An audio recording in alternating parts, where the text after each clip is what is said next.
बिस्मिल्लाहिर्रहमानिर्रहीम, अस्सलाम वालेकुम, good morning and welcome to morning at home. मैं हूँ आपकी मेज़बान जुगन काजिम और आई होप कि आज की आपकी सुबह सुकून, पीसफुल और खुशगवार गुजर रही होगी। लेकिन हमारी बच्चों की सुबह जब उन्होंने स्कूल जाना होता है कैसी गुजरती है, ये एक बड़ा ही इम्पोर्टेंट एलिमेंट है। हमारे बच्चे जब स्कूल जाते हैं तो हम उनको स्कूल के लिए तैयार करते हैं, सारी चीज़ें करते हैं, लेकिन जब स्कूल बैग उठाने की बारी आती है तो अक्सर स्कूल बैग इतना भारी होता है कि बच्चा खुद नहीं उठा पाता, तो माँ या बाप को बच्चों के बैग्स उठा के एक गाड़ी में या बाइक पे लटकाने पड़ते हैं या खुद कैरी करने पड़ते हैं, क्योंकि वो बच्चे तक नहीं कैरी कर पाते। मैंने हैवी स्कूल बैग्स यानी कि भारी स्कूल बैग्स पे बड़ी दफ़ा बात की है पहले भी, और बहुत दफ़ा ये बात कही भी है कि प्लीज़ सबसे इम्पॉर्टेंट चीज़ तो ये है कि जो पेरेंट्स हैं, जो माँ बाप हैं, वो अपने बच्चों के बैग्स को चेक किया करें और डेली की ज़रूरत के हिसाब से स्कूल की किताबें जो हैं बैग में डाली जाएं। कुछ पेरेंट्स ऐसे भी करते हैं कि सारा कुछ डाल देते हैं। देखिए, हर रोज़ हर क्लास नहीं होती। किसी दिन आपकी मैथ की क्लास नहीं होती और साइंस की क्लास नहीं होती, किसी दिन आपकी मैथ्स और साइंस की क्लास होती है, आपकी इस्लामियात की उर्दू की क्लास नहीं होती। तो किताबें जौन सी ज़रूरत है वो साथ लेके जाना। मुझे याद है हम छोटे होते थे, मेरी सारी फ्रेंड्स के बैग्स बहुत हैवी होते थे, मेरा भी भारी होता था बैग, लेकिन कम, क्योंकि हर रोज़ शाम को रात को जब हम अपना होमवर्क वगैरह करते थे तो मामा कहती थी टाइम टेबल निकालो अपने। हम टाइम टेबल निकालते थे, कहते थे कौन कौन सी क्लासेस हैं कल, उसकी किताबें और उसकी कॉपियाँ रख लो या वर्क बुक्स रख लो, और बात ख़त्म हो जाती थी। लेकिन आजकल हर किसी के पास इस किस्म का टाइम भी नहीं है। इसके बरक्स जब हम अमेरिका, कनाडा, यूरोप को देखते हैं तो बच्चे स्कूल बैग्स क्या हाथ में ज़्यादा से ज़्यादा अपना मोबाइल कैरी कर रहे होते हैं। इवन छोटे छोटे बच्चे, छोटी सी उन्होंने एक बैगी उठाई हुई होती है जिसके अंदर शायद उनका स्नैक्स नूक होता है, बल्कि खाना भी वहाँ पे बाहर के मुल्क में स्कूल में ही आपको मिलता है, आप लंच भी नहीं भेजते, कभी इक्का दुक्का स्नैक भेजिया। वहाँ का सिस्टम मुझे इस लिहाज से पसंद है कि वहाँ पे लॉकर सिस्टम होता है। हर बच्चे का अपना लॉकर होता है। एक एज के बाद वो जाते हैं, अपने लॉकर को खोलते हैं, उसके अंदर अपना सामान पड़ा हुआ होता है, सारी किताबें, जो चीज़ें चाहिए होती हैं वो घर लेके आते हैं। होमवर्क भी स्कूल में ही करके आते हैं, तो घर में मैक्सिमम आपकी कोई असाइनमेंट या कुछ होती है, सारा काम करके बच्चे 3 साढ़े 3 बजे घर आते हैं। यहाँ पे क्योंकि 1-1:30 बजे 2 बजे तक स्कूल ख़त्म हो जाता है, होमवर्क वगैरह ख़ुद बच्चों को घर करना होता है, तो सारा जो है हर रोज़ किताबों की आमदोरफ्ती रहती है। अब किताबें बहुत अच्छी चीज़ हैं, हमें नॉलेज प्रोवाइड करती हैं। किताब तो एक ख़जाना है ऑफ इंफॉर्मेशन एंड नॉलेज, लेकिन अगर वही ख़जाना ऑफ इंफॉर्मेशन एंड नॉलेज ज़िंदगी का अजाब बन जाए, क्योंकि इतना हम बोझ बच्चों पे लाद रहे हैं। भाई, हम तो एक ऐसी दुनिया, एक ऐसे मज़हब से बिलोंग करते हैं, इफ़ यू आर मुस्लिम, जहाँ पे जानवर पे भी एक हद से ज़्यादा बोझ डालने की इजाज़त नहीं है, क्योंकि वो जुल्म है। तो जब हम अपने बच्चों पे इतना बोझ लाद देते हैं कि वो खुद ही नहीं उठा पाते, तो क्या ये ज़्यादती नहीं है? देखिए, जो भी है स्कूल के गेट से लेके स्कूल के क्लासरूम तक लेके जाना है, फिर स्कूल से छुट्टी हुई उसको उसी बैग को उठा के बाहर अपने गेट तक लेके आना है, फिर उसी बैग को लेके आपने खड़े रहना है जब तक आपको कोई लेने के लिए नहीं आता, फिर आपको लिया, अगर चल के घर जाना है या बाइक पे जाना है तो वो बैग आपके कंधों पे ही है। तो आप सोचें कि हमारे बच्चों को कितनी पेन होती होगी, वो कितनी तकलीफ़ से गुजरते हैं। और बेसिकली बहुत से यंग बच्चे, स्पेशली जो बहुत बारीक से होते हैं, स्किनी से होते हैं, उनके तो कंधे रह जाते हैं बेचारे छोटे छोटे बच्चों को के। So we have to be careful, क्योंकि ये जिस्मानी तौर पे भी अच्छी चीज़ नहीं है। और देखिए, बच्चे मतलब मजदूरी वाला काम छोटे छोटे बच्चों से कराना बहुत ही एक बुरी चीज़ है और एक गैर ज़रूरी अमल है। सो आज एक रिक्वेस्ट है स्कूल से भी और पेरेंट्स से भी, क्योंकि मैं देख रही हूँ जब से बच्चे स्कूल वापस जाना शुरू हुए हैं, मैं तो मतलब अपने घर से लेके पीटीवी आ रही होती हूँ तो रास्ते में छोटे छोटे बच्चे अपने पेरेंट्स के साथ चलते हुए जा रहे हैं, बाइक्स पे जा रहे हैं, स्कूल मतलब गाड़ियों में बैठे हुए हैं। तो बाइक्स पे भी जब मैं देखती हूँ कि बच्चा इतना सा छोटा सा बारीक सा और इतना बड़ा बैग, इतना मोटा, और बच्चा ऐसे करके दब के बैठा हुआ है अपने बाप के पीछे बाइक पकड़ के। तो बात यह कि व्यूअर्स, उसके साथ साथ डेंजरस भी है। सो स्कूल्स में कोई ऐसा सिस्टम होना चाहिए, जैसे मुझे बहुत अच्छा लगता है कि हमारे बच्चों मेरे जो अपने बच्चे हैं जिस स्कूल में वो पढ़ते हैं, उनका कुछ थोड़ा सा गोरा वाला इस लिहाज से सिस्टम है कि उन्होंने ये सिस्टम रखा है कि बच्चे जो है अपनी किताबें, जो छोटी क्लास है जिसको हम EY कहते हैं, अर्ली ईयर्स के बच्चे या प्राइमरी ईयर्स के बच्चे जो हैं वो अपनी किताबें वगैरह स्कूल पे टीचर के पास छोड़ आते हैं। अपनी अपनी सेट सबने ख़रीदी होती है, वो टीचर के पास होती है। कॉपियाँ जो हैं वो उनके बैग में आती जाती रहती हैं, वर्क बुक आ जाती है, तो वो 3-4 किताबें पतली पतली सी होती हैं, तो वो बच्चों को बॉदर नहीं करती। फिर बच्चे खेलते हैं, कूदते हैं, एंजॉय करते हैं, तकलीफ़ में नहीं होते स्कूल जाते हुए। जब व्यूअर्स आज ना हमने बहुत इंटरेस्टिंग शो आप लोगों के लिए डिज़ाइन किया है। हम बच्चों की ज़हनी नशोनुमा की भी बात करेंगे, कुछ एजुकेशनल डिलेज़ होते हैं और तालीम के पॉइंट ऑफ व्यू से बच्चे भी मसाइल फेस करते हैं, कुछ ऐसी लर्निंग डिसेबिलिटीज़ हैं जिसकी वजह से बच्चे जो हैं बड़ा स्ट्रगल करते हैं, हम आज उस पर भी बात करेंगे। प्लस आज हम एक डिस्कशन करेंगे एंगर मैनेजमेंट पे।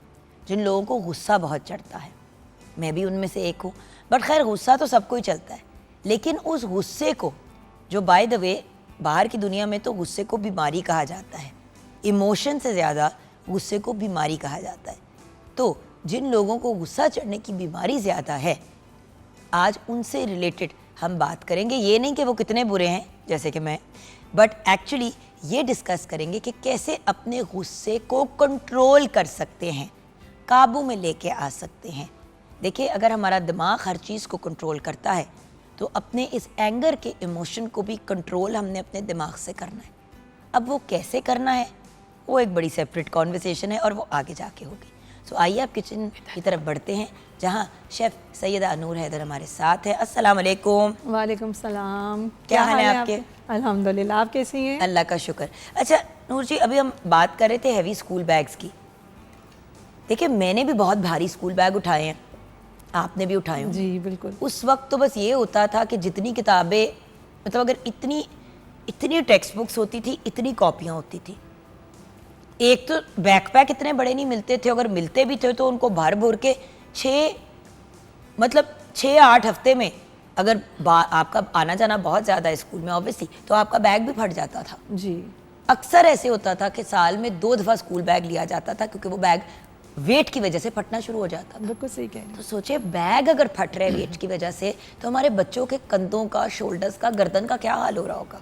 बिल्कुल सही कह रही हैं, इतने हेवी बैग होते हैं। आपने बिल्कुल सही कहा कि बच्चे जो हैं वो बैग उठाए होते हैं और बिल्कुल ऐसे मतलब उनके कंधे बिल्कुल वो ऐसे स्लिम से होके बैठे होते हैं। तो हमारे मतलब मैं तो ये कहूँगी कि हमारे जो हैं वो जो स्कूल्स हैं उनको चाहिए कि बुक्स तो ठीक है, लेकिन मतलब कॉपीज़ इतनी ना दें, क्योंकि मेरे घर में ख़ुद बच्चे हैं, मेरे मतलब नेफ्यू हैं, नीस हैं, इतने भारी बैग हैं कि वो बेचारे आके बैग मतलब रोना शुरू कर देते हैं। मेरा पॉइंट ये है कि नूर जी, आप बेशक 70 किताबें बच्चों को खरीदने के लिए कह दें अगर उनकी पढ़ाई के लिए ज़रूरी है, लेकिन वो 70 की 70 किताबें बच्चे कैरी करके क्यों लेके जा रहे हैं? आप स्कूल में रखें, आप स्कूल में होल्ड करें। हाँ, कॉपियां टीचर्स के पास होनी चाहिए। जब होमवर्क और क्लास वर्क है, आपने दी कॉपीज, फिर आपने वापस ले ली। हाँ, और किताबें बच्चों के पास टाइम टेबल हो, जो बड़े बच्चे हैं वो डेली के अपने टाइम टेबल के हिसाब से अपने बैग में किताबें डालें, इससे डिसिप्लिन भी आता है। बिल्कुल। और देखिए ना कि वो बुक्स का वो पीरियड नहीं हो रहा होता, लेकिन वो बुक्स भी बैग में होती हैं और कॉपीज़ भी बैग में होती हैं।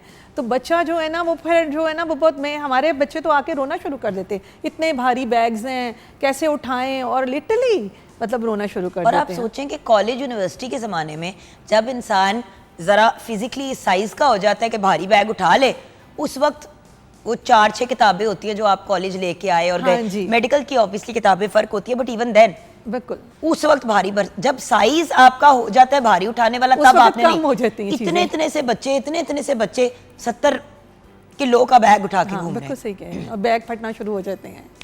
किचन में आज क्या बन रहा है? किचन में हम बना रहे हैं, बच्चों के पॉइंट ऑफ व्यू से बन रहा है आज। हाँ जी, बच्चों के पॉइंट ऑफ व्यू से चिकन टिक्का चीज़ सैंडविचेस हैं। इसको हम कोल्ड भी सर्व कर सकते हैं और इसको हम ग्रिल भी कर सकते हैं।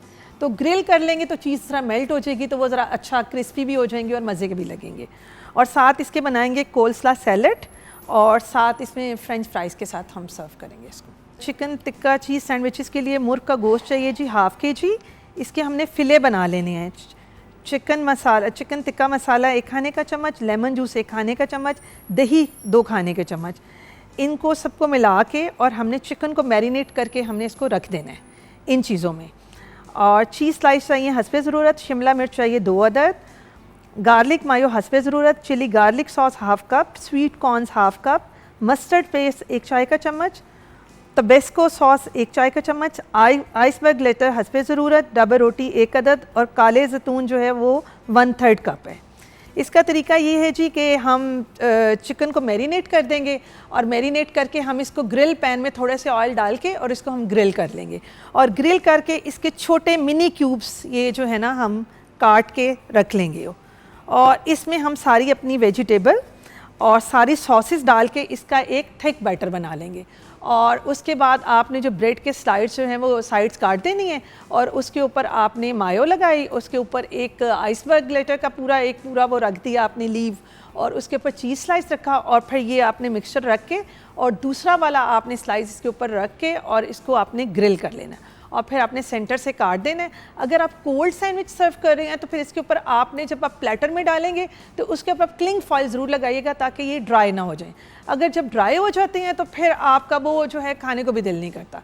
ठीक है जी। और इसके साथ कोल्स्ला सैलेड है वो सर्व करेंगे, उसकी रेसिपी मैं बता देती हूँ आपको। बंद गोभी चाहिए जी 1 अदद, छोटा स्मॉल फूल चाहिए, गाजर 2 अदद ग्रेटेड, हरा धनिया 2 खाने का चम्मच चॉप, शिमला मिर्च 1 अदद बिल्कुल बारीक कटी हुई, मुर्ग का गोश्त 1 कप यानी कि इसको चॉप करके छोटे छोटे क्यूब में इसको हमने बॉईल कर लेना है ऐसे करके। और नमक चाहिए जी आधा चाय का चम्मच, काली मिर्च चाहिए जी आधा चाय का चम्मच। ड्रेसिंग के लिए जी मायो चाहिए हाफ़ कप, फ्रेंच ड्रेसिंग चाहिए 2 खाने के चम्मच। फ्रेंच ड्रेसिंग के लिए जी सिरका जो है 1/4 कप है, जैतून का तेल 2 खाने के चम्मच है, चीनी आधा चाय का चम्मच है, मस्टर्ड पाउडर 1 खाने का चम्मच। आपने खाली बोतल ले लेनी है और ये चारों चीज़ें डाल के खाली बोतल में और इसको शेक कर लेना है। शेक करके और पहले आपने ये सारी वेजिटेबल काट ली, सारी वेजिटेबल काट के इसमें मायो डाल के हमने मिक्स कर लिया और इसको हमने फ्रिज में रख दिया। जिस वक्त हम सर्व करेंगे सैलड को और फ्रेंच ड्रेसिंग इसमें डाल के मिक्स करके और हम इसको सर्व कर देंगे फ्रेंच फ्राइज़ के साथ। फ्रेंच फ्राइज के लिए तो वो है 4 अदद आलू हैं, उसको आप नहीं ये आप बताएं अपनी रेसिपी, क्योंकि आप जिस तरीके से फ्रेंच फ्राइज बनाती हैं, क्योंकि आप वो डिब्बे वाले नहीं यूज करती नहीं, या पैकेट वाले, बिल्कुल तो आप जब फ्राइज बनाते हो तो सारा हम लोग अभी हमारे पास अंदर पहुंचते ही नहीं, हम पहले खा लेते हैं सेट पे, पूरे क्रंची होते हैं, क्रंची होते हैं। वरना आप मैदा मुदा लगा भी लो तो इतने लुसलुसे से गंदे से बनते हैं। फ्राई भी कर लेना तो वो फिर हाँ, भी क्योंकि आप कट करते हो, आप उसको ड्राई थोड़ा सा करके उसके ऊपर मैदा लगा के उसको फ्राई कर लेते हो, वो आधा मैदा उतर जाता है और अजीब ही कुछ नहीं। हमने जो है पहले आपने आप कट कर लेना और उसके बाद हमने उबलते हुए पानी में नमक डालना है और इसको हमने 1 मिनट के लिए जो है इसको बॉईल करना है ब्लांच, और उसके बाद हम स्ट्रेनर में डाल देंगे इसको और ऊपर से ठंडा पानी डाल देंगे। जो ही इसकी स्टीम निकली तो हैंडफुल, मतलब 2 हैंडफुल चावल का आटा और 2 हैंडफुल जो है कॉर्नफ्लावर, इसको मिक्स करके और हमने उसमें डाल देना है उसके ऊपर और उसको ऐसे करके मिक्स कर लेना है। और फिर जो है वो आप इसको थोड़ा फ्रीज़र में रखेंगे, थोड़ा ठंडा करेंगे और उसके बाद किसी ट्रे में फैला के इसको फ्रीज़ कर देना आपने। और जब आपने इसको फ्राई करना हो और आप निकालें और फ्राई कर लें, इसको रीफ्राई करने की भी ज़रूरत नहीं है। तो वही तो चीज़ है ना कि हम लोग ऑनलाइन ना रेसिपीज देख लेते हैं। अब मैंने हमेशा से, मतलब बड़ी दफ़ा ये बात हुई भी है कि हाफ बॉयल बटे 50,000 जगह पे ये कहा हुआ कि नहीं बॉलने की जरूरत भी नहीं होती, आप ऐसे कर लें। नहीं, सारे आपके आलू एक तरह से जाया हो जाते हैं कि बच्चे नहीं खाते सौगी फ्रेंच फ्राइज। हम तो चले खा लेते हैं दिल पे पत्थर रख के खैर है, दूसरी बात वो जब सौगी हो जाता है उसमें तेल भी सारा चला जाता है। वो क्रंची आप खाएंगे ना आपको पता चलेगा इतने क्रंची होते हैं। हाँ, वो मुंह में ना वो अजीब सा अब तेल का टेस्ट आ गया। वो होता है ना जब किसी भी चीज में तेल अब्जॉर्ब हो जाता है, एक तो आप बाइट लो तो पूरा गेहूं मुंह में आता है। ऑयल गरम में इसको फ्राई डालना है, हाँ, गरम ऑयल में, ठंडे ऑयल में बिल्कुल नहीं डालना। और जब वो पकना शुरू हो जाएंगे ना तो फिर उसके बाद उसको ना मिक्स करना है और जब वो आपको मतलब डालते ही नहीं चम्मच हिला देना, वो तावा बन जाता है जी, बिल्कुल भी नहीं हिलाना। फ्राइज तो मेरे बहुत ही फेमस है। हाँ जी, बस तो ਤੁਹਾਡੇ फ्राइज ही फेमस है ने। अच्छा, और उसके अलावा कुकिंग लेसन्स। अच्छा, ब्रेक की तरफ जाएंगे, रेसिपी हमारी डन हो गई है, ब्रेक की तरफ जाएंगे, ब्रेक के बाद वापस आएंगे तो गुफ्तगू का सिलसिला और अपनी नॉलेज को इंक्रीज करने का सिलसिला जारी रहेगा।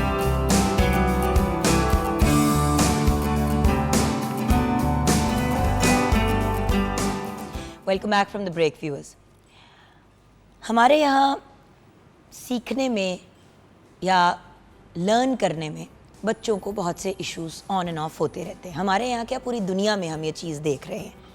वैसे तो मेरे ख्याल से ये चीज़ प्रॉब्ली हमेशा एग्जिस्ट करती थी, हमने इसको बेसिकली अब डायग्नोज करना सीख लिया है।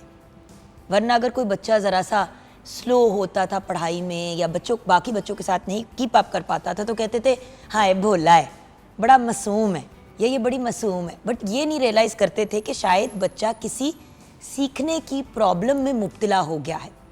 जैसे हम बीइंग ऑन द स्पेक्ट्रम की बात करते हैं, वेरियस डिफरेंट ऐसी चीज़ें हैं जिनको हम लर्निंग डिसेबिलिटीज़ भी कहते हैं, वेरियस डिफरेंट टर्म्स यूज़ की जाती हैं। आज हम बात करेंगे ग्लोबल डेवलपमेंटल डिले की।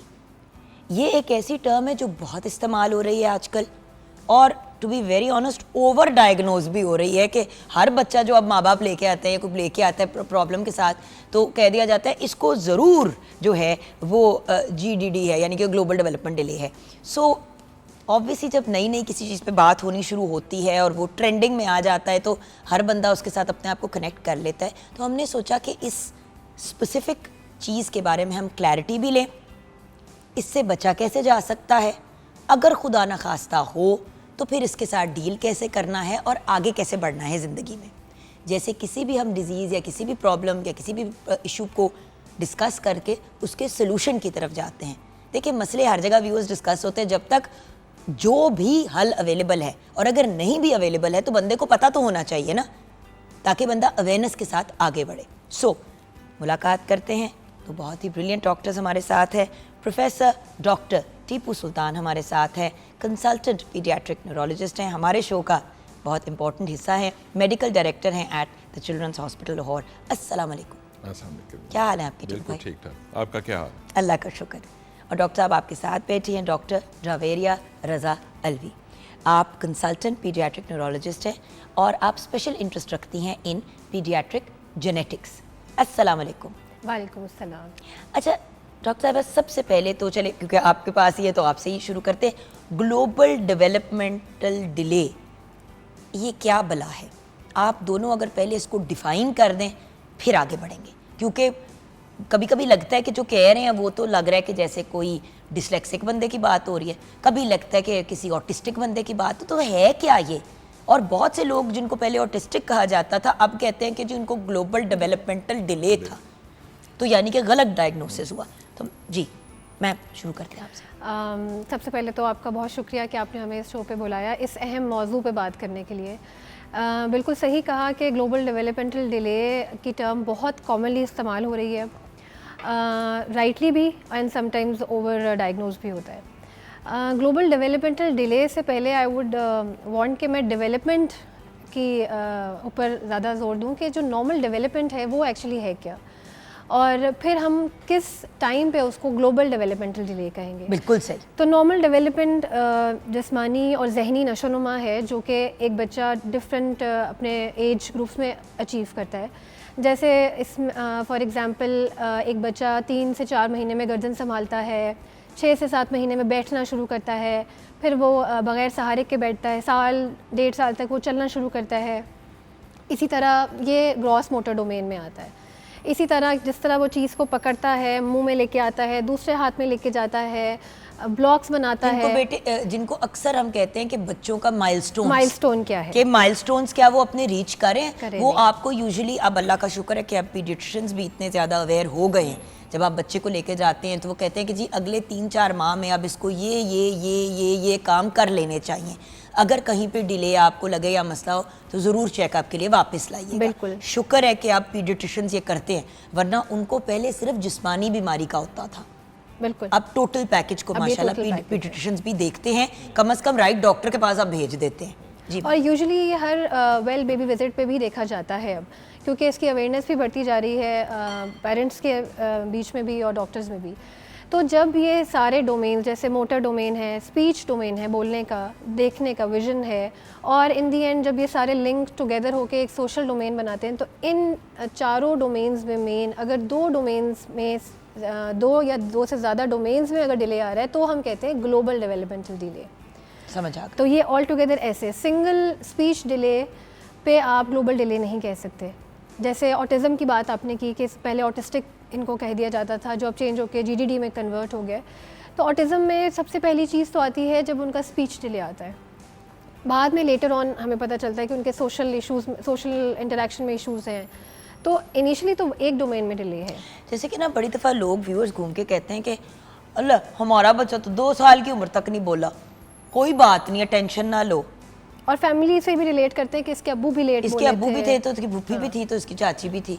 सो आई थिंक यही वो एरिया है जहाँ पे अभी जिस तरह आपने इसका जो बेस बनाई है टॉपिक की कि ओवर डायग्नोज भी है और अंडर डायग्नोज भी है, और इन लेकिन है क्या? हाँ, इन कंट्रीज़ लाइक पाकिस्तान ये हमें चैलेंज अभी रिसेंट पास में ही फेस करना पड़ा है जब से ये बात मंजर आम पे आई है क्या की बात जहाँ तक ताल्लुक है, यानी कि ये ग्लोबल डेवलपमेंटल डिले कैसे होता है, ये डॉक्टर साहबा ने अभी आपको नाइसली बताया कि जो तमाम एरियाज हैं या मतलब घर पे भी अगर पेरेंट्स यस किसी बात के बारे में कंसर्न्ड है कि बाकी सब ठीक है लेकिन मतलब चलता नहीं है, फॉर एग्जांपल कि मतलब चीज़ें पकड़ पकड़ के बच्चा चल रहा है जबकि इसका ही भाई इसी एज पे दौड़ रहा था। एग्जैक्टली अब आप नोट कर रहे हैं और घर के फैमिली वाले आपको कह रहे हैं रहने दो, हर बंदा हर बच्चा फ़र्क होता है, यानी कि अब आपने मोहतात होना इस चीज़ के बारे में। हम लोग छोटे थे, हमारे पेरेंट्स कहते थे खैर है, बेचारे मासूम थे, उनको भी नहीं पता था और इन चीज़ों पे बात भी नहीं होती थी। सो दैट्स वाई इसके लिए ना हमेशा तमाम जो एरियाज जैसे डॉक्टर साहब ने बताया कि बोलने का, सुनने का, बैठने का, ये तमाम जो माइलस्टोन्स होते हैं इनके कुछ ऑब्वियसली रेंजेस हैं। कोई एक फिक्स लाइन नहीं है कि 1 साल के बाद अगर ये काम ना हुआ तो बच्चा डिले है, या 1.5 साल पे ना हुआ तो ये हो जाएगा। लेकिन उस रेंज के बाद हम उसको कहते हैं रेड फ्लैग्स।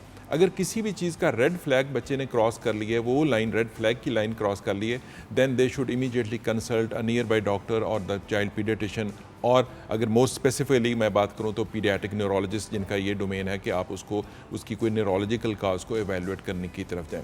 जैसे चलने की बात ही करी, motor is perhaps the most easy to recognise by the parents.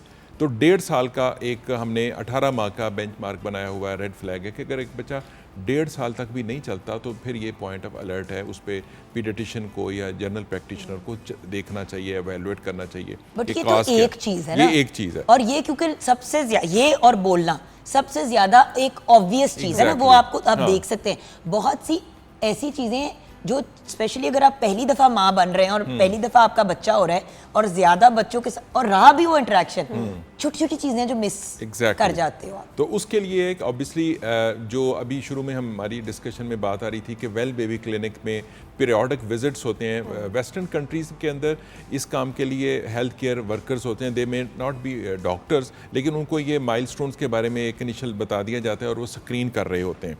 और इंशाल्लाह हम भी जल्दी इस मामले में आपको एक अच्छी न्यूज़ देंगे कि हम पंजाब में इस प्रोजेक्ट पे काम कर रहे हैं और जल्द ही हम इस पे एक इनिशिएटिव लेंगे। कांग्रेचुलेशंस भैया। चिल्ड्रन अस्पताल जो है वो आपको पता है कि बच्चों की सेहत के हवाले से पंजाब में लीड ले रहा है और तमाम बीमारियों में बिलखसूस जिस तरह भी आपने इनके बारे में बताया पाकिस्तान में, एग्जैक्टली पाकिस्तान में, लेकिन पाकिस्तान में आप सिर्फ पंजाब की क्यों बात करें? हम जिस वक्त चूंकि लाहौर में बैठे हुए हैं, नहीं सिंध से लोग उठ के आते हैं लाहौर चिल्ड्रंस हॉस्पिटल आने के लिए भैया। KP, GB और आज़ाद कश्मीर नॉर्थ से तो बहुत ज़्यादा आ रहे होते हैं। तो मैं समझता हूँ कि जब से पीडियाट्रिशियंस ने इस पे लिया है, इनिशिएटिव लिया है इस वेल बेबी क्लिनिक के कॉन्सेप्ट को, तो उस वक्त से इसमें अर्ली रिकग्निशन शुरू हो गई है। भाई व्यूअर्स देखें, मसला जब शुरू होता है ना, अल्लाह माफ़ी भी तो बस्तगफार कैंसर की बात करते हुए भी अब तो जान जाती है क्योंकि लगता है बोलते बोलते ही ना हो जाए अपने आप को, इतना कॉमन हो गया। कैंसर में क्या होता है, फर्स्ट स्टेज पे पकड़ लो या सेकंड पे बहुत आसान हो जाता है रिवर्सल की तरफ और रिमिशन में जाके क्लियर होने में बहुत इजी हो जाता है, या एटलीस्ट आसानी होती है। तीसरे चौथे स्टेज पे तो डॉक्टर आपको बता रहा होता है कि भाई कितना टाइम रह गया अब आपके पास। इसी तरह एक चीज़ को आप बहुत डिले, जिस तरह ऑलरेडी ग्लोबल डेवलपमेंटल डिले बच्चे का चल रहा है, आपने भी डिले कर दिया तो फिर तो मसला बहुत बिगड़ जाता होगा। सो अब यहाँ पे तो हम पहुँच गए कि जनरली ये चीज़ क्या है, होती क्यों है, क्या माँ कुछ खाती गलत है, क्या माँ को ब्लेम नहीं करी, बट जस्ट वंडरिंग क्या ये जब माँ प्रेग्नेंट होती है उस वजह से होता है क्या, ये आपके जीन्स में, क्योंकि मैम आप ही जेनेटिक्स में काफ़ी काम करी, तो क्या जेनेटिकली ये आत्मोरूसी है क्या, क्यों होता क्यों है? बेसिकली इस तरह की तमाम जो बीमारियां होती हैं उनके बारे में हम कहते हैं कि मल्टीफैक्टोरियल पॉलीजेनिक होती हैं। यानी कि अगर हम जेनेटिक्स की बात करें तो there are many genes who are involve for this global developmental delay, autism, behavioural disorders and multifactorial means कि मल्टीपल फैक्टर्स इसके अंदर कंट्रीब्यूटिंग फैक्टर्स होते हैं। उसमें आपने माँ का बात की, मैं समझता हूँ कि सिर्फ माँ नहीं, इसमें पूरा एक जो एम्बेड है जिसके अंदर सोसाइटी भी शामिल है। ऑफ कोर्स क्योंकि माँ ने कंसीव किया है, 9 महीने प्रेगनेंसी को कैरी किया, माँ इसमें एक बहुत पिवटल रोल है उसमें। अगर माँ की हेल्थ की हम देखा जाए, वेस्टर्न सोसाइटीज़ के अंदर बहुत सारे कंट्रीब्यूटिंग फैक्टर हैं, लाइक अल्कोहल का यूज़ है या ड्रग्स का यूज़ है, रिक्रिएशनल ड्रग्स का, वो लकीली पाकिस्तान में उसका इंसिडेंस कम है। लेकिन भैया हमारे यहाँ पे, आपको भी पता है भाई, मुझे भी पता है, यहाँ पे major thing that happens in Pakistan is violence against women और अब्यूसिव एटीट्यूड खवातीन की तरफ जब वो प्रेग्नेंट है।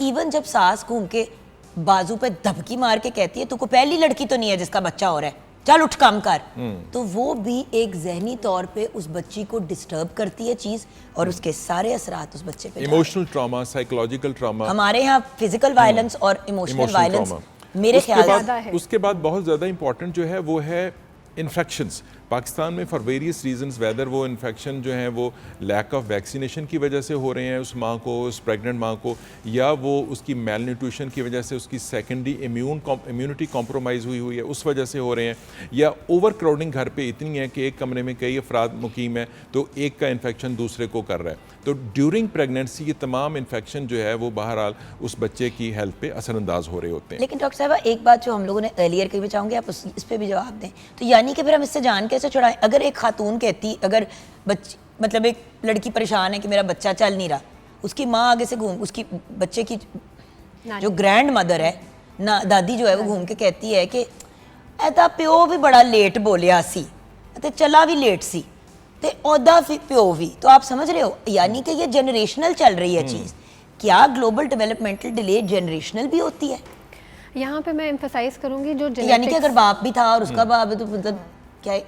जेनेटिक्स यहाँ पर यही मैं जेनेटिक्स पे एम्फसाइज करना चाहूँगी कि अगर ये फैमिली दर फैमिली चले आ रहा है, नस्ल दर नस्ल, तो इसका मतलब ये है कि उनके जेनेटिक्स में भी मसला है। और हमारे यहाँ पे अपार्ट फ्रॉम दी जो हमने इन्वायरमेंटल फैक्टर्स की बात की, psycho social emotional, drugs, infections mother के अंदर, या बच्चे के पैदा होने के बाद कोई उसको गर्दन तोड़ बुखार हो गया, या वो देर से रोया उस टाइम पैदाइश के टाइम पे, या उसको यरकान हो गया। इसके अलावा जो बहुत बड़ा प्रॉब्लम अब हम फेस कर रहे हैं, क्योंकि हमारे यहाँ कज़न मैरिजेस बहुत कॉमन है और हमारे यहाँ स्पेशली 70 से 80% कॉजेज़ अब कज़न मैरिजेस, जो कि जिसमें वाज़े तौर पे वाज़े है कि वो मौरूसी जो जीनियाती मवाद है वो आगे ट्रांसफ़र हो जा रहा है, जिसमें से फाइनली इफेक्टेड बच्चे फिर आगे से सामने। सिंपल सी बात है व्यूअर्स, जिस तरह हम थैलेसीमिया पे बात करते हैं, आप थैलेसीमिया माइनर है, it's okay, you will be fine, लेकिन जब 2 थैलेसीमिया माइनर वाले बच्चा पैदा करेंगे और वो थैलेसीमिया मेजर निकलेगा तो माँ पे हो तो ठीक है, बच्चे का बेड़ा तर जाएगा। यही इससे ज़्यादा सिंपल अंदाज में नहीं समझाया जा सकता कि भाई 2 चीज़ें जोड़ोगे तो उसका इम्पैक्ट कितना होगा, 2 सेपरेट होंगी, बट डील कैसे करेंगे? तो जीन्स में चलता आ रहा है। और इसमें एक बात ये भी समझना ज़रूरी है कि आपने बहुत अच्छी एग्जांपल दी कि 2 माइनर एंड में एक मेजर बच्चा पैदा कर रहे हैं, ठीक, लेकिन वो जो मैनिफेस्टेशन है जो कैरियर से मेजर में आ रही है वो हर नस्ल में आगे आगे ट्रांसमिट होती जाती है सिवियरली। बिल्कुल, तो यानी कि एक तो वैसे भी बढ़ रहा है, ऊपर से 2 जोड़ दिए, साथ एक है, तो यानी कि वो एक आपने सुपर प्रॉब्लमेटिक सिचुएशन क्रिएट। यहाँ पे ब्रेक की तरफ चलते हैं। ब्रेक के बाद जब वापस आएंगे, क्या इसका कोई इलाज है? और एंड में इलाज से तो 1000 गुना ज़्यादा प्रिवेंशन होती है। इलाज इसलिए पहले बताती हूँ ताकि ज़रा पता चल जाए कि जो इतने आप इजी हो जाते हैं और कहते हैं खैर है इलाज हो जाएगा, तो इलाज में कितने मसाइल, कितने प्रॉब्लम्स, कितनी दिक्कत होती है। तो बेहतर है कि फिर आप प्रिवेंशन की तरफ चले जाएं, जो ये है। So let's do solution and prevention break के बाद।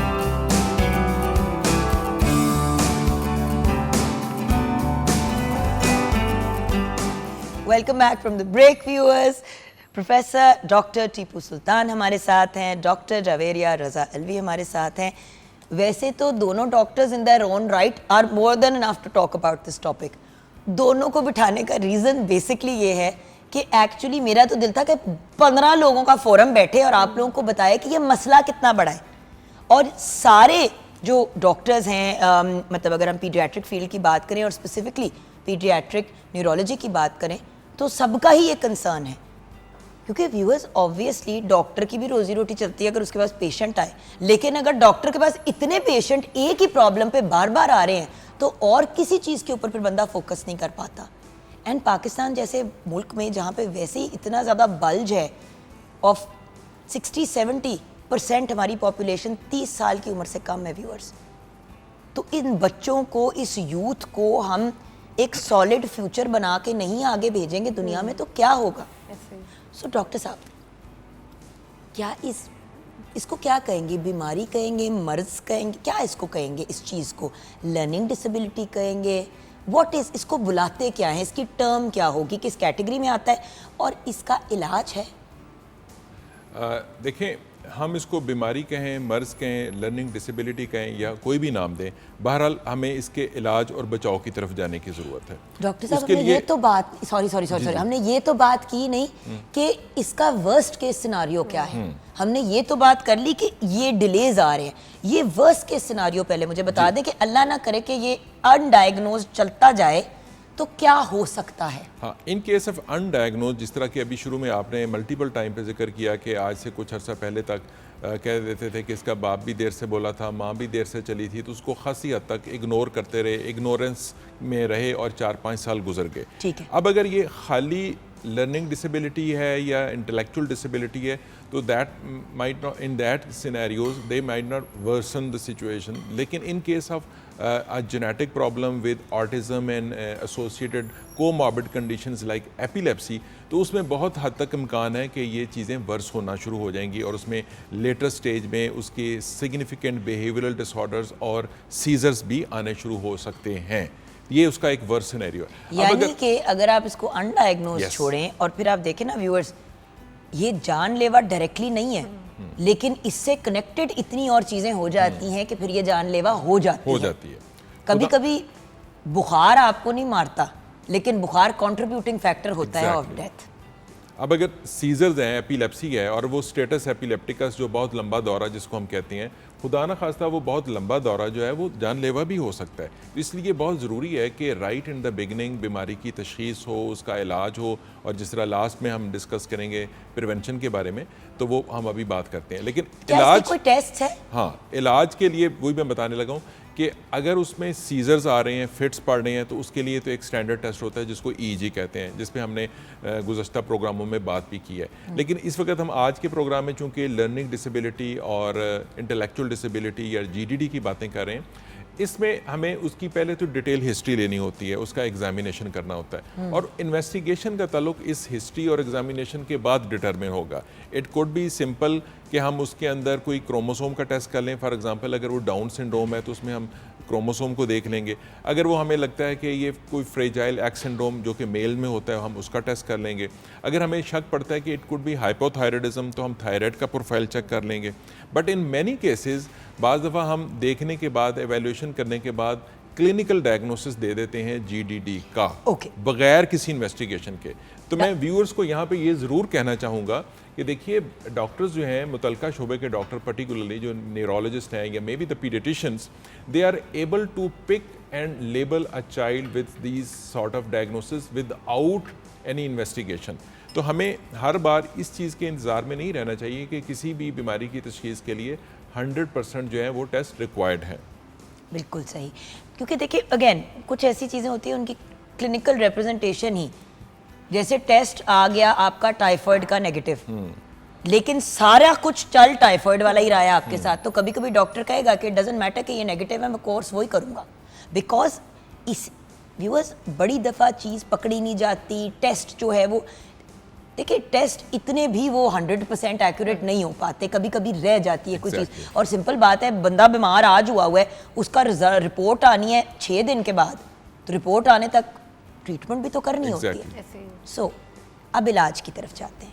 क्या इसकी कोई मेडिसिन है, क्या मामला है इसका? जैसे सर ने कहा कि मुख्तलिफ वजूहात हैं ग्लोबल डेवलपमेंटल डिले की, इसको मैं ऐसे कहूँगी कि ये एक अम्ब्रेला है ग्लोबल डेवलपमेंटल डिले, जिसके बहुत सारे लिम्स हैं, जिसमें कुछ क्रोमोसोमल प्रॉब्लम्स हैं, थायराइड के प्रॉब्लम्स हैं जिसमें लेवल कम हो जाए, इन्फेक्शंस हैं दिमाग के जो बच्चे को हो जाए, जेनेटिक प्रॉब्लम्स हैं। इन सब को अगर हम आइडेंटिफाई कर लें, जो कि पीडियाट्रिशियन और फिर timely referral to paediatric neurologist, तो जो इंडिविजुअल बीमारियां हैं यस उनका इलाज है। जैसे थायराइड की कमी है तो आप थायराइड की मेडिसिन स्टार्ट करेंगे।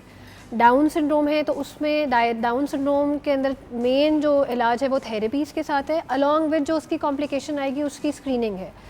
यहाँ पे एक बड़ा इंपॉर्टेंट पार्ट आता है, जो डॉक्टर उनको अटेंड कर रहा है उनको भी इसका कंप्लीट नॉलेज होना चाहिए कि मैंने इस चीज़ को स्क्रीन करना है और अगर ये प्रॉब्लम्स आएंगे तो इसको ट्रीट करना है।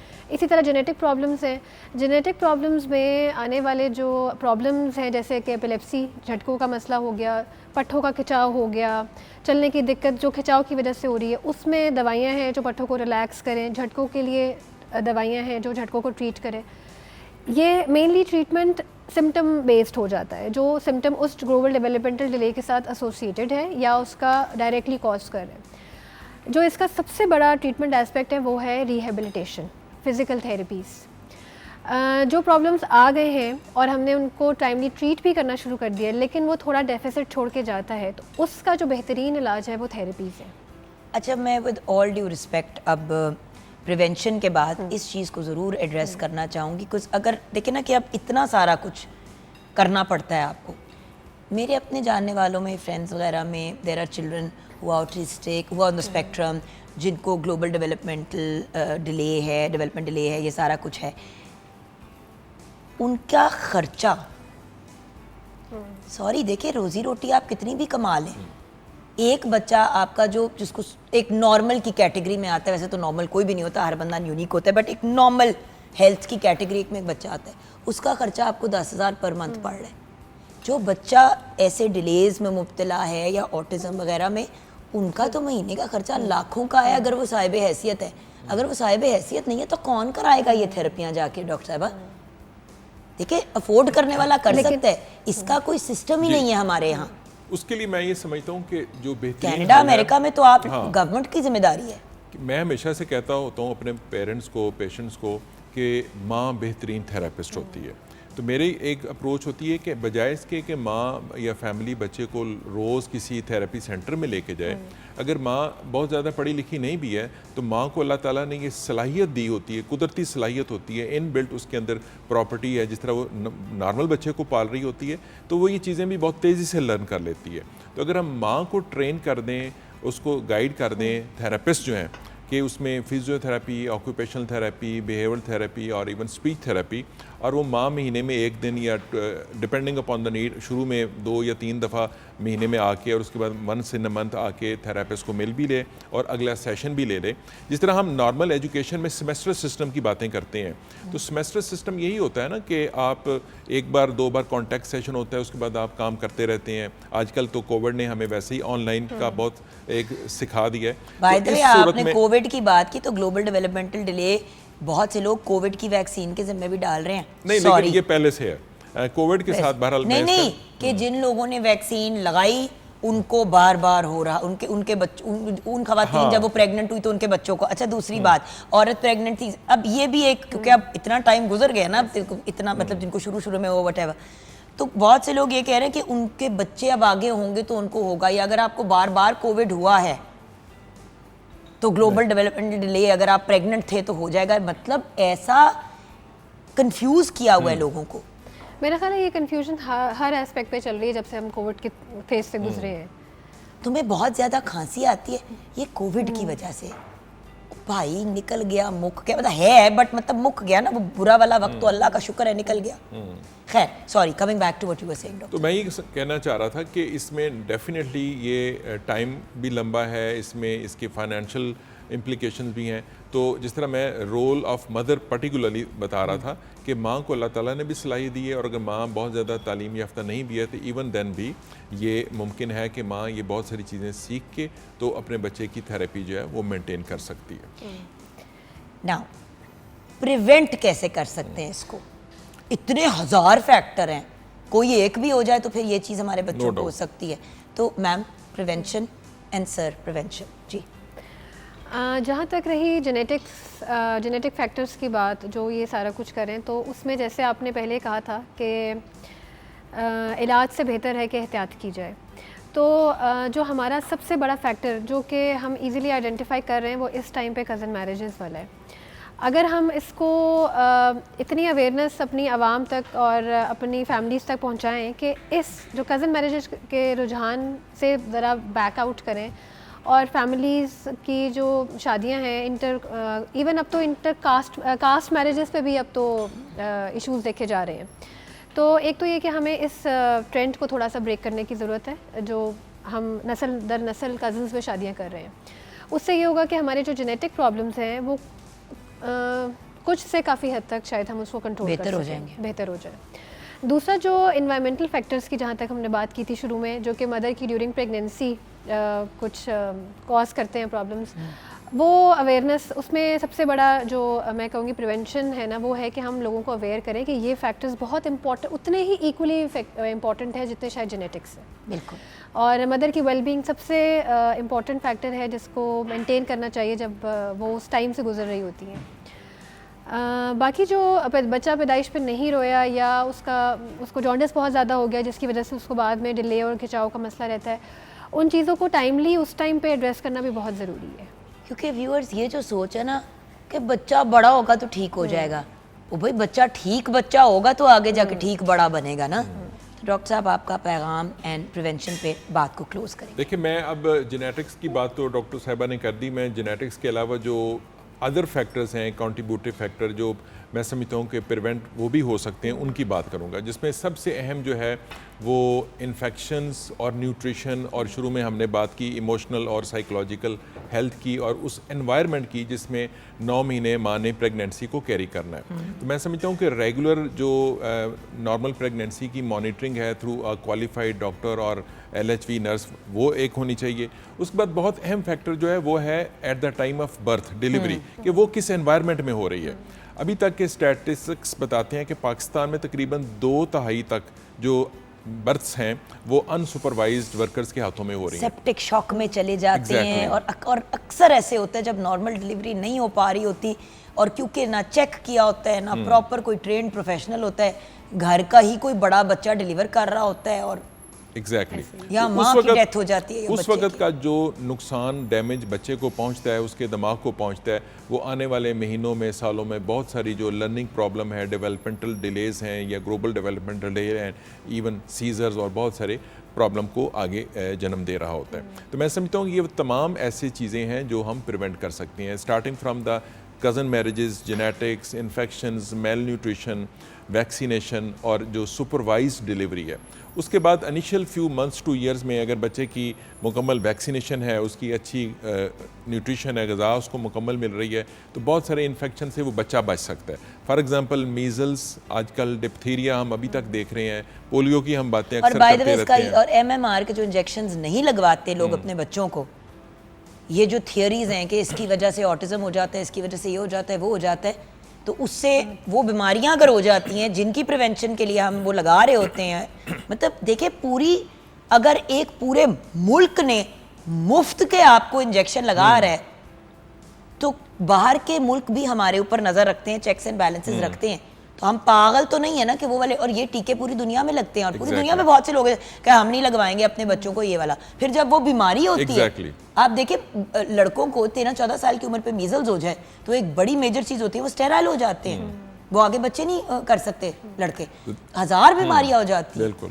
अब देखिए ना, ये जो ऑटिज़म के साथ MMR की एसोसिएशन थी, ये अर्ली 90s की इंग्लैंड में एक स्टडी थी जो बाद में उसी वक्त डिस्क्वालीफाई भी हो गई। डॉक्टर साहब, मेरी दोस्त ने अपने बच्चे को नहीं लगाए, मेरी दोस्त ने नहीं लगवाए अपने बेटे को, और जब उसको मीजल्स हुए हैं 14 साल की उम्र पे, तो फिर तरा निकला हुआ था कि अब क्या होगा, क्योंकि उस बीमारी के होने के साइड इफेक्ट्स लॉन्ग टर्म बड़े प्रॉब्लमैटिक है। चाहे वो सुकून से आपकी बीमारी निकल जाए, वो पीछे से क्या बर्बादी फेर के जाती है आपको नहीं पता। तो मैं ये समझता हूँ कि इस सब का मैं अगर इसका नटशल निकालूँ तो कट्स ऑफ दिस टॉपिक के अवाम के अंदर शऊर और आगाही पैदा करने से ना सिर्फ हम माशरे में इन बच्चों को जिनको किसी न किसी वजह से कोई ऐसा न्यूरोलॉजिकल डिसऑर्डर जिसकी प्रेजेंटेशन डेवलपमेंटल डिले या ग्लोबल डेवलपमेंटल डिले है, ना सिर्फ हम उनको बचाव की आगाही दे सकते हैं, बल्कि इन केस ऑफ अगर कोई प्रॉब्लम हो गया है तो अर्ली जो डायग्नोसिस है, early identification of the problem और जो अप्रोप्रिएट ट्रीटमेंट है जो कि मोस्टली थेरापीज़ पे मुश्तमिल है, वो हम उसको बर वक्त मुहैया करके तो उनको माशरे का जो है वो कारआमद शहरी बना सकते हैं। Thank you so much doctor साहब आपके साथ तो रेगुलर प्रोग्राम होता है, मुझे लगता है डॉक्टर साहबा को भी हम तंग करते रहेंगे। Thank you so much. Because the point is viewers, मैं हमेशा आपको एक ही बात कहती हूँ, हम अपने माइंड को बहुत हल्का लेते हैं। जो चीज़ दिखती है उसको बड़ी वैल्यू देते हैं। बड़ा होता है कि हम पतले हों, हम ऐसे लगे, हमारा चेहरा हो, हमारे बाल ऐसे हों। व्यूअर्स, अगर ये ठीक नहीं है, जो कानों के बीच के अंदर ही हमने एक ब्रेन नुमा चीज़ रखी हुई, अगर ये ठीक नहीं है ना, तो आपका पूरा सिस्टम ऑफ है।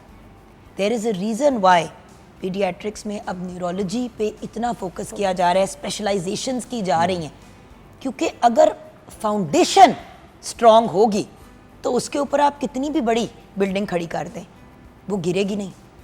फाउंडेशन इम्पॉर्टेंट है। तो ये वो लोग हैं जो हमारे बच्चों की फाउंडेशन को चेक करते हैं, मज़ीद उसके ऊपर वर्किंग करते हैं और उनको फंक्शनल मेंबर्स ऑफ सोसाइटी बना के दुनिया में भेजते हैं। इनका काम सिर्फ, एक न्यूरोलॉजिस्ट जो है वो माहिर नफ्सियात भी होता है, क्योंकि उन वही एरिया है लगभग। तो ये सारी चीज़ें ये लोग कर रहे होते हैं, थेरेपीज़ भी करा रहे होते हैं। तो इनको इनकी ड्यू इम्पोर्टेंस और वैल्यू दे दे, वो हमारे बच्चों के लिए काम कर रहे हैं। हम अपने बच्चों को इन तक तो पहुंचा सकते हैं, डायग्नोसिस तो करवा लें, फिर फैसला कर लें कि इलाज कराना है कि नहीं, बट कुछ तो करें। घर बैठ के चीज़ों को ठीक होने का इंतज़ार ना करें।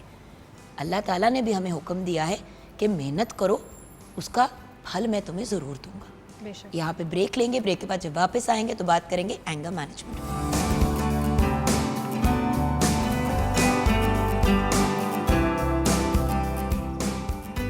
Welcome back from the break viewers.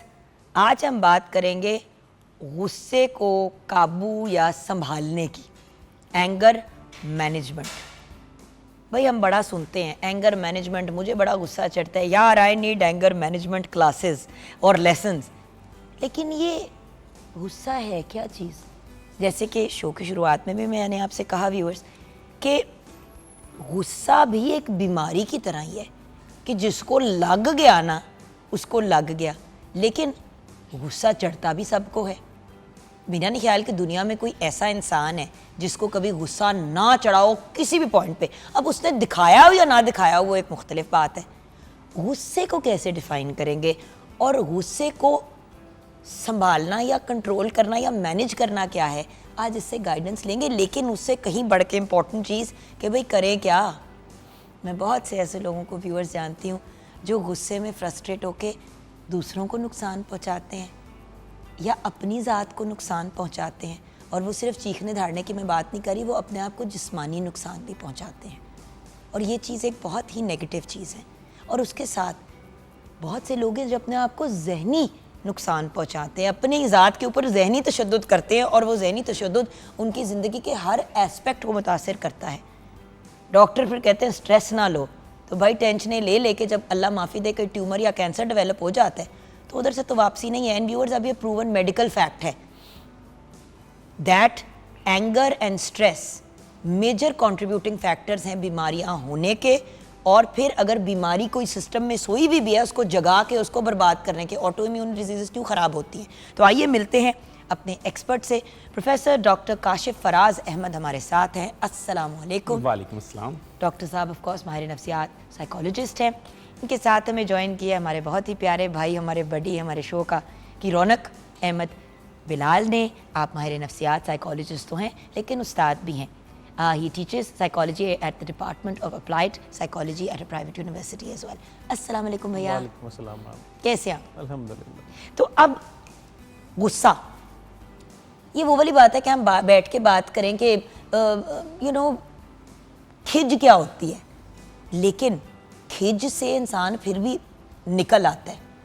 गुस्सा तो वो तूफान है जो हवा के एक बदबूदार झोंके की तरह भी गुजर सकता है और एक साइक्लोन की तरह बेड़ा तर सकता है पूरे पूरे घरों का, फैमिलीज़ का। ये गुस्सा क्या है? डॉक्टर साहब। Thank you. सबसे पहली बात तो ये कि गुस्सा एक बुनियादी इंसानी जिबिल्लत है जो दुनिया के हर इंसान में है। ये तो खुशी की बात है मेरे ख्याल सबके लिए कि सबको होता है। अब सवाल ये है इमोशंस कौन से होने चाहिए, ये मसला है। सूरह तौहा ने बड़ी वजाहत के साथ बयान कर दिया, एक गुस्सा है जो होना चाहिए, वो है जो अल्लाह के लिए है और अल्लाह का है। इसके अलावा दुनिया में जितने गुस्से हैं वो सारे के सारे गलत हैं। अब अगली बात सूरह आल इमरान में अल्लाह ताला फरमाते हैं कि जो गुस्से को पी जाते हैं, बड़ी मज़ेदार बात है, ये वाहिद हराम चीज़ है जिसे पीना हलाल है। क्या बात सो इसको पी लेना है। क्या अब बात? गुस्सा जो है वो आता क्यों है, असल प्रॉब्लम ये है ट्रिगर किस बात के साथ होता है। वेरी करता है दुनिया में, हर इंसान का वेरी करता है और हर इंसान का थ्रेशोल्ड डिफरेंट है। हो सकता है आपको देखने से गुस्सा आ जाए और हो सकता है आपको बात सुनकर गुस्सा आए, हो सकता है कि आपको थप्पड़ खाकर भी गुस्सा ना आए। It depends on your circumstances. आपका पस मंज़र क्या है, आपने किस माहौल में परवरिश पाई है, आपकी तरबियत क्या है, आपकी एजुकेशन क्या है, किन लोगों के साथ आप रहते हैं, और आपके अंदर कितना ट्रॉमा है। क्योंकि बड़ी दफ़ा ऐसा होता है डॉक्टर साहब कि बचपन में आपने एक बच्चे को बहुत चुप और धीमा देखा, बड़ा स्वीट देखा, वक्त के साथ बड़ा हुआ, ठीक सारा कुछ व्हाटएवर, और फिर सडनली टीन्स के बाद जब मायनी अक्सर कहती तो बिल्कुल ही बदल गया, इसको तो गुस्सा इतना चढ़ता है। ठीक है, उसमें हार्मोन भी आते हैं, लेकिन एकदम से ऐसे होता है कि जैसे एक स्विच टर्न हो जाता है और वही बच्चा जो बहुत धीमा और सेटल था सडनली एक बड़ा एंग्री इंसान बन जाता है। उसमें फिर उसके बचपन के ट्रॉमास भी हैं, कहीं वो मोलेस्ट तो नहीं हुआ, कहीं उसके साथ कोई ऐसा इंसिडेंट, ऐसा वाक़या तो नहीं हुआ, क्या वो ऐसे घर में बड़ा तो नहीं हो रहा जहाँ पे उसके माँ बाप तशद्दुद करते हैं या गालियाँ निकालते हैं या उनके गुस्से बड़े तेज़ हैं। क्या उसने सिर्फ माँ बाप को गुस्से ही करते हुए देखा? इस सारी डिटेलिंग के लिए मैंने लफ्ज़ यूज़ किया था पस मंज़र। पस मंज़र। पस मंज़र से मुराद ये है कि माजी में क्या हुआ। Historical जो perspective। आप बात कर रही हैं वो कर रही हैं पोस्ट ट्रॉमेटिक स्ट्रेस डिसऑर्डर, कि PTSD। कहीं पर उसको कहीं पर ऐसा हुआ, उसका ऑनसेट होता है। कुछ ऑनसेट होते हैं जो फौरी हो जाते हैं, कुछ ऑनसेट होते हैं 10 साल बाद, 20 साल बाद, 25 साल बाद। That is called trigger. Trigger किया किसी चीज़ ने। ट्रिगर का मतलब क्या है? ट्रिगर मीन्स कि कहीं पर माजी में उसको याद आ गई उसकी बात। दैट्स वाई जब हम ट्रीटमेंट करते हैं ना तो माइंडफुलनेस बताते हैं उसको, प्रेजेंट में रहना सीखो, पास्ट के ट्रॉमास को ज़रा थोड़ा सा भुलाने की कोशिश करो, इसी वजह से कहते हैं। तो अभी गुस्से की बात, उसके बाद फिर हम ऑफिसी इलाज की तरफ भी आएंगे डॉक्टर साहब। जी अहमद भाई, गुस्से के बारे में आपको तो खैर लगता है आता ही नहीं है, इनके साथ हमारा बड़ा इंटरेक्शन रहा है डॉक्टर साहब। तो बात ये, इनको तो अक्सर कहती हूँ आपका गुस्सा इरिटेट नहीं होते, हम लोगों का मीटर घूम जाता है कोई काम की ऐसी चीज़, कुछ यहाँ पे इनके चेहरे पे एक इत्मीनान है, सुकून है। What is wrong with you, why are you not an angry person? What is anger भाई? जिस तरह डॉक्टर साहब ने बिल्कुल सही कहा, गुस्सा हमारे जज्बात में से एक है। गुस्सा बहुत बुरी चीज़ भी नहीं है, हम आमतौर पर उसको बुरा जानते हैं। गुस्सा बहुत से काम भी करवा देता है। थोड़ा बहुत गुस्सा, जिस तरह थोड़ा बहुत नमक होता है ना, अच्छी चीज़ होती है। अब एक है गुस्सा आना, एक है गुस्सा करना। आपने कहा ऐसा नहीं मुझे गुस्सा आता नहीं है, पर मैं गुस्सा करता नहीं हूँ। उसकी वजह भी ये कि मैंने जगह ढूंढी हुई जहाँ मैं गुस्से को निकाल सकता हूँ सेफली, और यही हम लोगों को सिखाते भी हैं कि गुस्से को जायज़ जगह पे मुनासिब तरीके से निकाल देना चाहिए। अगर जिस तरह आपने साइक्लोन और तूफ़ान का जिक्र किया, अगर हम उसको, कोई इंसान है जो तूफ़ान को रोक सके ना, अगर हम रोकने की कोशिश करेंगे तो अपना नुकसान होता है। तो जिस तरह एक लहर आती है इसको आने देना चाहिए। ज़्यादा मसला तब होता है जब हम गुस्सा 100% पी जाते हैं, तो वो अब कहीं तो निकलेगा ना, और अगर कहीं नहीं निकलेगा तो फिर लोग, आपने शायद सुना हो, लोग अपना सर दीवारों में मारना शुरू कर देते हैं, अपने आप को पीटना शुरू कर देते हैं। आहिस्ता आहिस्ता सेफ जगहों पे गुस्से को निकाल देना चाहिए, लेकिन सीखना पड़ता है। मैं आपको एक मज़े की बात बताऊं, मैं एक बच्ची को मैं एक खातून को जानती हूँ जो जब छोटी थी तो उसको गुस्सा चढ़ता था तो वो अपना सर ऐसे, क्योंकि जब गुस्से से मुराद ये कि माँ बाप लड़ रहे हैं, चीज़ें हो रही हैं, बड़े ट्रॉमेटिक, जैसे आपने कहा PTSD वाले टाइप सिचुएशन, बट बचपन में माँ बाप लड़ रहे हैं आपस में, ये वो, तो बचपन में ना वो ये करती थी, उसको गुस्सा समझ नहीं आती थी वो। अच्छा, वक्त गुजरता गया, ये हैबिट ज़िंदगी का हिस्सा बन गई। फिर कोई आई थिंक शायद इक्का दुक्का दफ़ा वो बोली होगी और रियलाइज़ किया होगा कि यार ये गुस्सा करके ना एटलीस्ट थोड़ा सा कुछ बाहर निकल आता है। वो हुआ, अब उसका इतना खौफ और डर है कि उसका मियाँ भी घर आते हुए पहले चेक करता है बच्चों से कि मामा का आज मूड कैसा है। तो प्रॉब्लम पता है क्या है, पकड़े किस स्टेज पे इसको, आप समझ रहे हैं? जिस तरह अभी हमने ग्लोबल डेवलपमेंट डिले की बात की, तो हमने कहा अगर अर्ली डिटेक्शन हो जाए तो अच्छा हो जाता है। तो क्या अगर हम इसको बीमारी की तरह अप्रोच करें गुस्से को, तो क्या ये बेहतर होगा? जी बिल्कुल, बड़ा अच्छा क्वेश्चन आपका। इसको पकड़ना है जब मियाँ और बीवी ने फैसला किया कि हमारे घर एक बच्चा होना चाहिए। मियाँ और बीवी को पकड़ना है ताकि जब बच्चा माँ के पेट में है, ड्यूरिंग दोज 9 मंथ्स माँ और बाप अपने गुस्से पर काबू रखें। प्रीनेटल पीरियड में बच्चा हर वो चीज़ फील करता है जो उसकी मदर और उसका फादर बोलते हैं, जो फीलिंग्स आती है माँ और बाप को, जो आवाज़ आती है उसको, वहीं से पहले उनकी ट्रेनिंग करें। डॉक्टर साहब देखिए, नंबर 2, मैं आपको एक एग्जांपल देती हूँ। जैसे कि अगर मैं रोई और मेरे पेट में नूरबान हो, मेरी बेटी, अब जब मैं रोऊंगी तो वो रोने की सारी फीलिंग आप सोचें कि वो बच्ची अपने अंदर जज़ब कर लेती है, क्योंकि ये एक नेचुरल फिनोमेना है। अगर मैं फील कर रही हूँ, हम कनेक्टेड है फ्रॉम द अम्बिलिकल कॉर्ड, तो एक एक फीलिंग वो बच्ची फील करती है या वो बच्चा फील करता है जो माँ की कोख में होता है। और सबसे ज़्यादा अब्यूज़ एक खातून प्रेगनेंसी में ही फेस करती है, इसलिए तो कह रहा हूँ। सास, husband, all these people. That's why I am taking कि जी इस वक्त माँ बाप की जो कपल थेरेपी है उसकी बहुत ज़रूरत होती है। और फिर उनको ये पता हो कि जब बच्चा इस दुनिया में आना है तो इस बच्चे को माहौल कौन सा देना है। फर्स्ट 5 ईयर जो बच्चे के हैं दुनिया में आने के बाद, वो इतने अहम हैं कि बाकायदा कहा जाता है कि बच्चे को गुस्सा उसकी माँ सिखाती है। ये बाकायदा कहा जाता है और इसके ऊपर बेशुमार तहकीकात है, हार्वर्ड से लेकर कैम्ब्रिज तक। कहा गया कि माँ हर बात जब मानती है और माँ जब हर बात को रिजेक्ट करती है, इट मीन्स कि एक बैलेंस्ड रवैया जो है माँ बाप का बहुत ज़रूरी है। तो पहले तो माँ बाप की तरबियत करें। हेनरी बाल्ज़क ने बड़ी खूबसूरत बात की, उसने कहा society prepares crime and criminal commits it. भाई आपने एक माहौल बना कर दिया बच्चे को और आप चाहते हैं बच्चा बहुत नेक इंसान बनकर पैदा हो जाए। नफ़रतों के निसाब पढ़कर मोहब्बतों की किताब लिखना बहुत कठिन है, ख़ज़ां के माथे पे दास्ताने गुलाब लिखना। ऐसी तरबियत बच्चों को देकर तो आप बच्चों को गुस्से से नहीं दूर कर सकते। फिर स्कूल जाना है बच्चे ने, मदरसे जाना है बच्चे ने, दोस्तों से मिलना है बच्चे ने। क्या कभी पेरेंट्स ने सोचा मेरा बच्चा किन को दोस्त बना रहा है, किन के साथ खेल रहा है, किन रिलेटिव के घर जाना पसंद करता है, कहाँ जाना पसंद नहीं करता है? क्या उसके ऊपर कुछ मॉनिटर किया उन्होंने इस बात को? फिर क्या स्कूल में देखा कि बच्चा जब घर आता है गुस्से में है कि खुश है? जब स्कूल सुबह जाता है परेशान तो नहीं हो रहा? तो आपने हर जगह के ऊपर जब तक अब तरबियत नहीं करेंगे बच्चे की, तो जब बड़ा हो जाएगा, वो अडल्ट हो जाएगा, अब तो उसकी हैबिट्स जो हैं वो एक पत्थर की सेल की तरह हो गई हैं। अब आप ठीक करना चाहते हैं 40 साल की उम्र में, तो 40 ईयर तो चाहिए फिर आपको, क्योंकि आपने लर्न करवाया उसको। अब उसको डी लर्न करना है। हाँ। नहीं, उसको डी लर्न करना है, करना है। फिर री लर्न करना है उसको। हाँ जी, फिर रीलर्न करना है क्योंकि उसको, पहले जिंदगी खाली तो करें उसको। जीना भी तो सीखनी है, वापस करनी है ना। यस। सो क्या कोई ऐसी specific cognitive and behavioural strategies हैं जो गुस्से को कम करने में मददगार होती हैं? हमें भाई, बल्कि दोनों आप लोग प्लीज़, क्योंकि आप अपना अपना तरीका है थेरेपी करने का। जी हम भाई। जिस तरह डॉक्टर साहब बात कर रहे थे, डॉक्टर जॉर्डन पीटरसन है, क्लिनिकल साइकोलॉजिस्ट है, बहुत मशहूर, मैकगिल यूनिवर्सिटी कनाडा में। उनकी बात डॉक्टर साहब से बिल्कुल करीब है। बच्चे को छोटी उम्र में सिखाना होता है। अगर बच्चा छोटी उम्र में if he can get away with anger, अगर उसको माँ बाप कुछ नहीं कहते, स्पेशली अगर वालिदा कुछ नहीं कहती, तो ज़हन में रखिए कि गुस्सा लर्न बिहेवियर है। हम गुस्सा करते हैं, हमें कुछ नहीं होता, हम दोबारा वही करेंगे।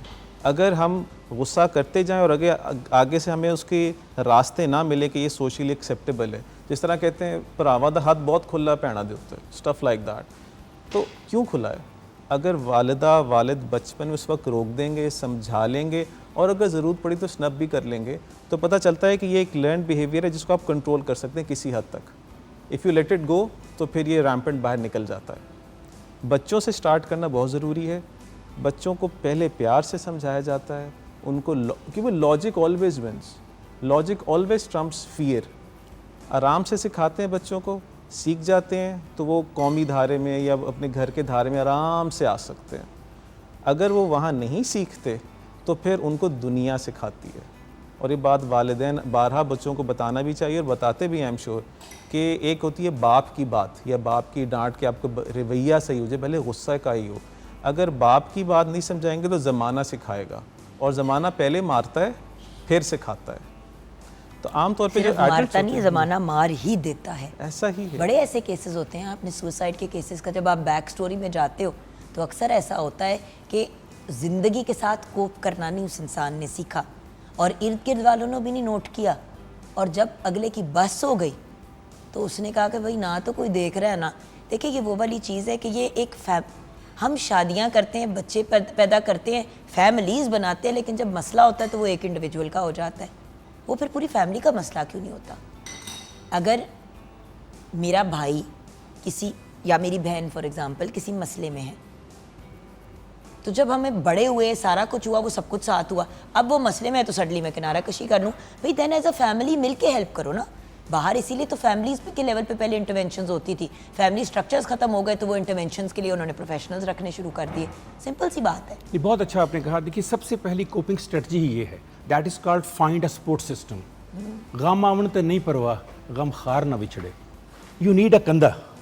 आपको एक बाजू चाहिए होता है जिस पे आप सर रख कर वेंटिलेट कर सकें, एक आंसू बहा सकें। वो कंधा आपको सबसे पहले घर से मिलता है। अगर फैमिली सपोर्ट आपके साथ नहीं है तो बच्चे को आप आइसोलेट करके एंगर से, अच्छा हमने एंगर और एग्रेशन में फ़र्क नहीं अभी किया। फर्स्ट ऑफ ऑल एंगर जो है वो गुस्सा है, ठीक है। उसका अमल जो है दैट इज एग्रेशन। एग्रेशन मोर जो खतरनाक चीज़ है, असल जो बात है। तो गुस्सा बुरा नहीं है, यस, अगर उसे सही तरीके से इस्तेमाल करो। यस। अब उसी गुस्से को अपनी कामयाबी की सीढ़ियां चढ़ने के लिए फ्यूल बना लें, जैसे रॉकेट का, क्योंकि ये वाहिद चीज़ है, रॉकेट फ्यूल है। यस। अब ये कैसे बनेगा? नौजवान नस्ल को समझाने के लिए मिसाल दे रहा हूँ। ये मोबाइल लगाते हैं, मोबाइल गर्म होना शुरू हो जाता है। अब उसके 3 तरीके हैं ठंडा करने के। पहला तरीका तो ये है कि उसको हाइड कर दिया जाए, फट जाएगा। दूसरा तरीका कि इसी तरह चलने दिया जाए, अल्टीमेटली मशीनरी जो है पिघल जाएगी। तीसरा तरीका सबसे अच्छा क्या बताते हैं मोबाइल वाले, कि उसको कूल करें। कूल करने के लिए क्या ज़रूरी है? उसको रख दें साइड पे। ये सिर्फ नौजवान नस्ल को समझाने के लिए।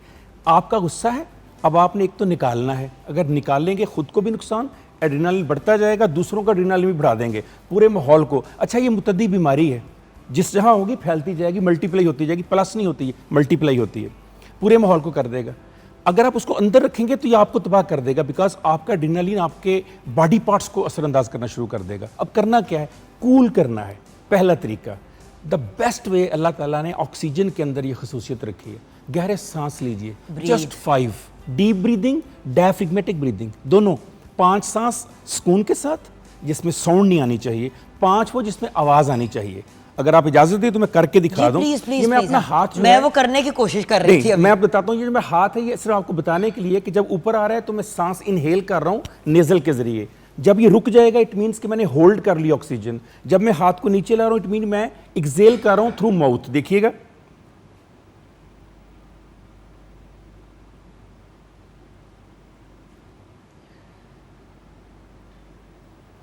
आपने नोट किया साउंड कहीं नहीं आई, साथ वाले को भी नहीं पता। कई लोग सांस लेते हैं, लगता है गिरने लगे हैं ऑक्सीजन के वजन से। गिरना नहीं है भाई, बड़े सुकून के साथ, क्योंकि ऑक्सीजन लग रहा है डॉक्टर साहब ये सारी बातें मुझे सुना रहे हैं। स्लोली इनहेल करना है।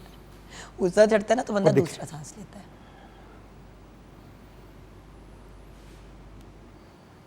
सांस फूलना भी नहीं चाहिए। अब 5 आपने ना डायफ्रिग्मेटिक, पेट से सांस लेने आपने। देखिए कैसे, ये देखिए अंदर गया,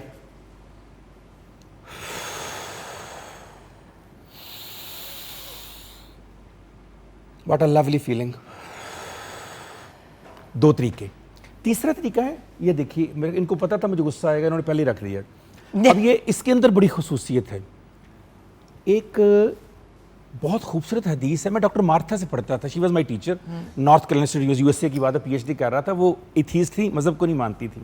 वो हमें एंगर मैनेजमेंट पढ़ाती थी, वो पढ़ा रही थी एंगर मैनेजमेंट जैसे उनका स्टाइल है रशियंस का। तो मैंने हाथ खड़े किया, मैं कहा ma'am I want to share something. What you want to share?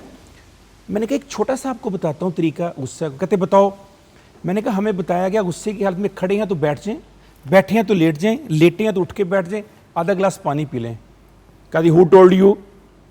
मैंने कहा if I give you name तो आप माइंड करेंगी। कहते नहीं बताओ। मैंने कहा my prophet Muhammad peace be upon him told me, सनन नबी दाऊद में ये रवायत है। कहने लगी how did your prophet know? अब इसके पीछे एक बहुत बड़ी साइंस है। वो साइंस ये है कि अल्लाह ताला ने दिमाग के 2 पार्ट बनाए, दायां निस्फुरा बायां निस्फुरा, राइट हेमोस्फीयर बेस्ट हेमोस्फीयर। जितनी इन्फॉर्मेशन आप ले रहे होते हैं बाहर से या अंदर से, वो आपके राइट हेमोस्फीयर में आती है। That deals with emotions. It means every human being genetically by default is an emotional creature. Now you need 30 to 40 seconds to transfer this information from right hemisphere to left hemisphere. That is rational. तो हर इंसान को 30 से 40। Martha कहती है काशिफ तुम्हारे profit को कैसे पता था? एक्चुअली वो तुमसे 30-40 सेकंड डिले करवा रहे हैं। ये डिलेइंग टैक्टिक क्यों है? बिकॉज गुस्से की हालत में रिएक्ट करते हैं, आपको रिस्पॉन्स करना होता है। Difference between reaction and response. अगर आप 1 मिनट का वक्फा करते हैं तो रिस्पॉन्ड कर रहे हैं, अगर आप 1 मिनट से पहले करते हैं तो आप रिएक्ट कर रहे हैं। जब आप रिएक्ट करते हैं तो वो वेंटिलेशन हमेशा नेगेटिव होती है। सही। यहाँ पे ब्रेक की तरफ पढ़ते हैं। ब्रेक के बाद जब वापस आएंगे, गुस्सा अग्रेशन में कब बना और अग्रेशन से साइको इंसान कब हुआ, ये कैसे इस्टेब्लिश करें, और कब और किस स्टेज पे इंसान को किसी डॉक्टर या किसी प्रॉपर ऐसी जगह पे ले जाना चाहिए। क्योंकि नूर मखतूम का केस किसी को नहीं भूला और कभी भूल भी नहीं सकता। सो बात यह है कि वाकया जब इस लेवल पे बात पहुंचती है जहां चीज़ साइकोटिक हो जाती है, तो किस पॉइंट पे आप नोटिस करें कि अगर आपका बच्चा है या कोई टीन, किस स्टेज पे एम भाई आपसे वो क्या क्लूज़ हैं, और अगर आप ये नोटिस करें चीज़ें तो फ़ौरन फिर माहिर नफ्सियाती और रुजू करें। ये आप लोगों ने हमें बतानी है चीज़ें प्लीज़, क्योंकि ये एक बड़ी इंपॉर्टेंट चीज़ है व्यूअर्स। अगर हम बात कर रहे हैं अर्ली डायग्नोसिस, इलाज, इन किस्म की चीज़ों की, तो why aren't we talking about the fact that इसको हम किस एज पे और किस स्टेज पे रोक सकते हैं। 4 साल का बच्चा अगर उठा के भारी सी कोई चीज़ अपनी बहन के मुंह पे मार देता है, उसका सर फट जाता है और वो साइड पे बस खड़ा उसको देख रहा है, तो मेरे ख्याल से पॉइंट ऑफ कंसर्न है। घर वाले क्या कहेंगे, सीढ़ियों से गिर गई थी कोई बच्ची बेचारी मासूम, और भाई को कोई कुछ कह ही नहीं रहा, और वो 4 साल का बच्चा ये साइको हरकतें करता जा रहा है। किस स्टेज पे, कहाँ पे, किस किस्म की इंटरवेंशन, ये हम जानेंगे ब्रेक के बाद।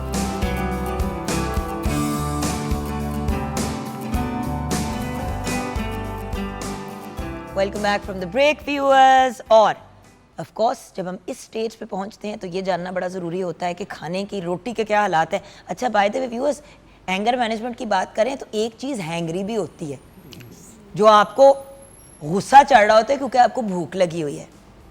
उस पर भी अभी मैंने बात करनी है कि ये सबसे ज़्यादा, क्योंकि रमज़ान मुबारक बड़ा खूबसूरत, बड़ा ही हसीन, बरकतों वाला महीना, लेकिन वो जो इफ्तारी से पहले का टाइम होता है ना, और जो लोगों का बिहेवियर होता है, अच्छे ठंडे मीठे पे लोगों के दिमागों के पटाखे उड़ जाते हैं और वो हमारे भी पटाखे उड़ा देते हैं। इस पर भी बात करेंगे, लेकिन किचन में नज़र डालते हैं। जी शेफ़ नूर जी, हमारे चिकन चीज़ टिक्का ग्रिल्ड सैंडविचेस रेडी हैं, फ्राइज़ भी और कोल्स्ला सैलड भी इसके साथ सर्व करें। अब दिल चाह रहा है कि वहाँ चली जाऊँ और यहाँ बात ना करूँ, लेकिन डोंट वरी, आप ज़रा उसको वार्म रखें, मैं आती हूँ आपके पास प्रोग्राम के बाद। Thank you so much chef Noor. Okay, so किस स्टेज पे, हाउ डू यू डायग्नोज कि किसी को अग्रेशन की, क्योंकि आपने कहा एंगर ठीक है, सब में है, होना भी चाहिए, ना हो तो अजीब सी बात है, लेकिन अग्रेशन को और साइकोनेस को बंदा किस तरह डायग्नोज करे, पकड़े घर पे, क्योंकि घरों में ही तो हम छुपा के रखते हैं।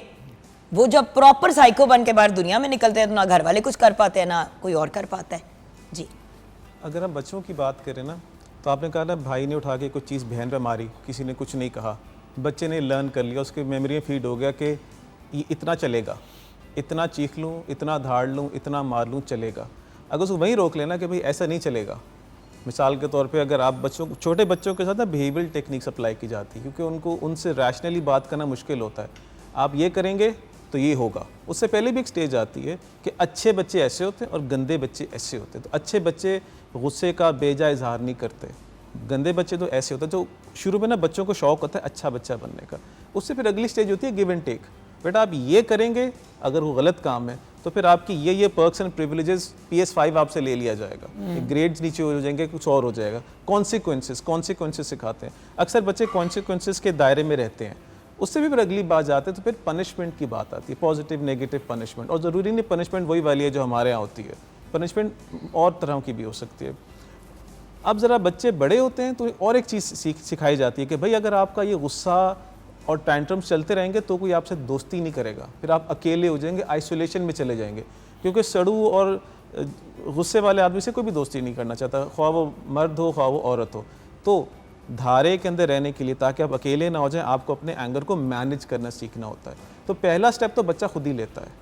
अब आपने अगला सवाल किया कि कब पता चलता है कब किसी का एंगर अग्रेशन बहुत ज़्यादा बढ़ गया है। अब देखिए ना, मेरा बेटा हसन ना बहुत अपसेट होके ना ऊंचा बोलना शुरू कर देता था, तो मैं कहती थी, और बोलता क्या था, बोल नहीं रहा होता, देखिए जैसे बंदा एजिटेट नहीं हुआ होता तो कोई सेंटेंस, मैं कहती थी होल्ड ऑन जानी, दोनों बाजुओं से पकड़ा, उसकी नज़रों में नज़रें डाल के देखने की कोशिश की। उसने जब फोकस किया फाइनली, तो फिर कहा बेबी यूज़ योर वर्ड्स, अपने अल्फाज का इस्तेमाल करो, मुझे बताओ व्हाट्स रॉन्ग।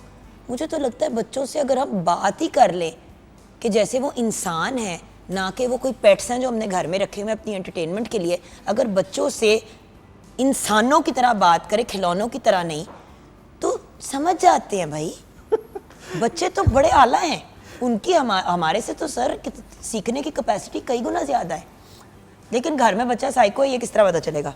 आपकी बात का जवाब देता हूँ मैं। बस क्लाइंट आई कुछ अर्से पहले, आजकल एक नया ट्रेंड चला हुआ है जेंटल पेरेंटिंग का, कि वही बच्चों को यूँ प्यार से गले लगाओ। आप इमेजिन करें वो खातून मॉडल टाउन में गाड़ी चला रही हैं, जो गोल सड़क है मॉडल टाउन पार्क के साथ, उनकी बेटी ने पीछे कोई ट्रैंटम थ्रो किया कि मुझे फ़लाँ चीज़ अभी चाहिए। वालिदा गाड़ी चला रही है, बेटी पीछे बैठी है, उसने माँ के पीछे से बाल पकड़े, माँ गाड़ी चला रही है अभी, और यूँ सर मारना शुरू कर दिया। अब इमेजिन एक खातून गाड़ी चला रही है, उनका सर यूँ हो रहा है। उन खातून ने गाड़ी लगाई साइड पे, नीचे उतरी हैं, पिछली सीट पे गई हैं, बेटी को हक कर लिया है। बेटा क्या हुआ है? सड़क के किनारे ही, बेटा आपको क्या हुआ है? जब वो आई थी मेरे पास, वो ये लेके आई थी कि मेरी बेटी आउट ऑफ कंट्रोल है। आजकल एक और भी मामला है कि हमारे बेबी को नो नहीं कहना, बच्चे को ना नहीं कहनी। हमारे घर में बच्चे रो नहीं सकते, बच्चों को ना सुनना ही नहीं चाहिए। ओ भाई, रोना तो बहुत अच्छी चीज़ है। हम अगर आप पैदाइश पे रोते नहीं हैं तो 1000 आपके डेवलपमेंटल डिलेज होते हैं। तो रोना तो दुनिया की सबसे नॉर्मल चीज़ है, वो सबसे पहली चीज़ ही इंसान करता है जब दुनिया में आता है, वो रोता है। तो आप रोने को कैसे ज़ीरो कर सकते हैं? जैसे आपने कहा एंगर बुरी चीज़ नहीं है, उससे जो चीज़ें हम करते हैं रद्द अमल है ना। आपने गुस्से को अच्छी तरह यूज़ करके अपने आप को बहुत कामयाब इंसान बना लिया, आपने गुस्से को बुरी तरीके से यूज़ करके अपना बेड़ा तर दिया या और दूसरों का। अच्छा, इसमें एक बहुत अच्छी टेक्निक है, that is called self talk. आपने वैसे मेरा त्राण निकाल दिया, जो आपने कहा है वो पकड़ के बाल, मैंने बाकायदा इमेजिन किया कि गोल चक्कर पे एक खातून, उस मॉडल टाउन का जो मेन गोल चक्कर है पार्क के सामने, और इस तरह उसके कोई, मैंने तो खैर चपेड़े मारते हुए देखा है। हमजा जब छोटा था, करीबी जानने वालों का बेटा आया अंदर, हमजा की बर्थडे थी, वो बच्चा आया अंदर, उसने अपनी माँ को कोई बात की है, माँ को 1-2 दफ़ा कंधे पे हाथ लगाया, माँ ने बात कर रही थी, हंस रही थी, उसने माँ के सामने आके रख के माँ के मुंह पर चपेड़ नहीं, चंड मारा। 7 साल का बच्चा था, प्रॉपर चंड मारी माँ के मुंह पे। और मैं, वो जो कहते हैं ना, मेरा सारा कुछ ही, मतलब सांस सूस हर चीज़ ही रुक गई। मैंने कहा यार ये क्या है, और यही वाली हरकत की कि व्हाट्स रॉन्ग बेबी। हम लाइक बेबी ने आपके मुंह पे चपेड़ लगा दी है। मैं नहीं कह रही कि आप उसको मारें, हमें मार नहीं प्यार हमेशा, but there is got to be a different way of dealing with it. यानी कि आप मारोगे, मैं आपसे मोहब्बत से बात करूंगी, तो किसी दिन आप किसी का कत्ल कर देंगे, तो तब दुनिया आपसे प्यार करेगी। ये मुझे लॉजिकल नहीं लगता। Maybe I am wrong doctor साहब, ऑब्वियसली आप लोगों की फील्ड है जी। एक्चुअली रीइंफोर्स किया ना आपने, उसको रीइंफोर्स किया हुआ है। ये थप्पड़ तक बात कोई आइसोलेशन में तो पहुंची नहीं है। उस उम्र तक जिसका आपने जिक्र किया, अपने बेटे के दोस्त का या उसकी फैमिली मेंबर का, छोटा कजन था वो जब आए हैं कजन, उसकी उम्र कितनी थी उस वक्त? हमजा 9 साल का था, ये उसकी 9th बर्थडे थी, ये बच्चा 7 साल का तो था। उसको 7 साल लगे ना थप्पड़ तक पहुंचने में। 7 years आपने रीइंफोर्स किया ना उसको। जब वो छोटे होते गाली निकालता था, जब वो बहन को मारता था, जब वो माँ को मारता, आप कहते थे कितना अच्छा लगता है, कितना प्यारा लगता है, ये देखो मार रहा है, ये देखो गाली निकाल रहा है। अब 7 साल अपनी बहन दी जान ही नहीं छोड़ता, अब 7 हर साल वक्त अनु कुटता रहता है। Why you smiling that your child is violent? इसलिए कि यू आर एंजॉयिंग। आपने सीखा ये सोसाइटी से कि मेल को हक हासिल है कि माँ को मारे और बहन को मारे, आपने उसको सिखाया ये है। 250 साल हो गए हैं, वहाँ पर जाइए, सड़क पे रोक लेते हैं, एक जा रही होती डक, पीछे 100 गाड़ियां रुक जाती हैं, 100वीं गाड़ी वाला भी हारा नहीं दे रहा होता, उसको पता है किसी वजह से खड़े हैं।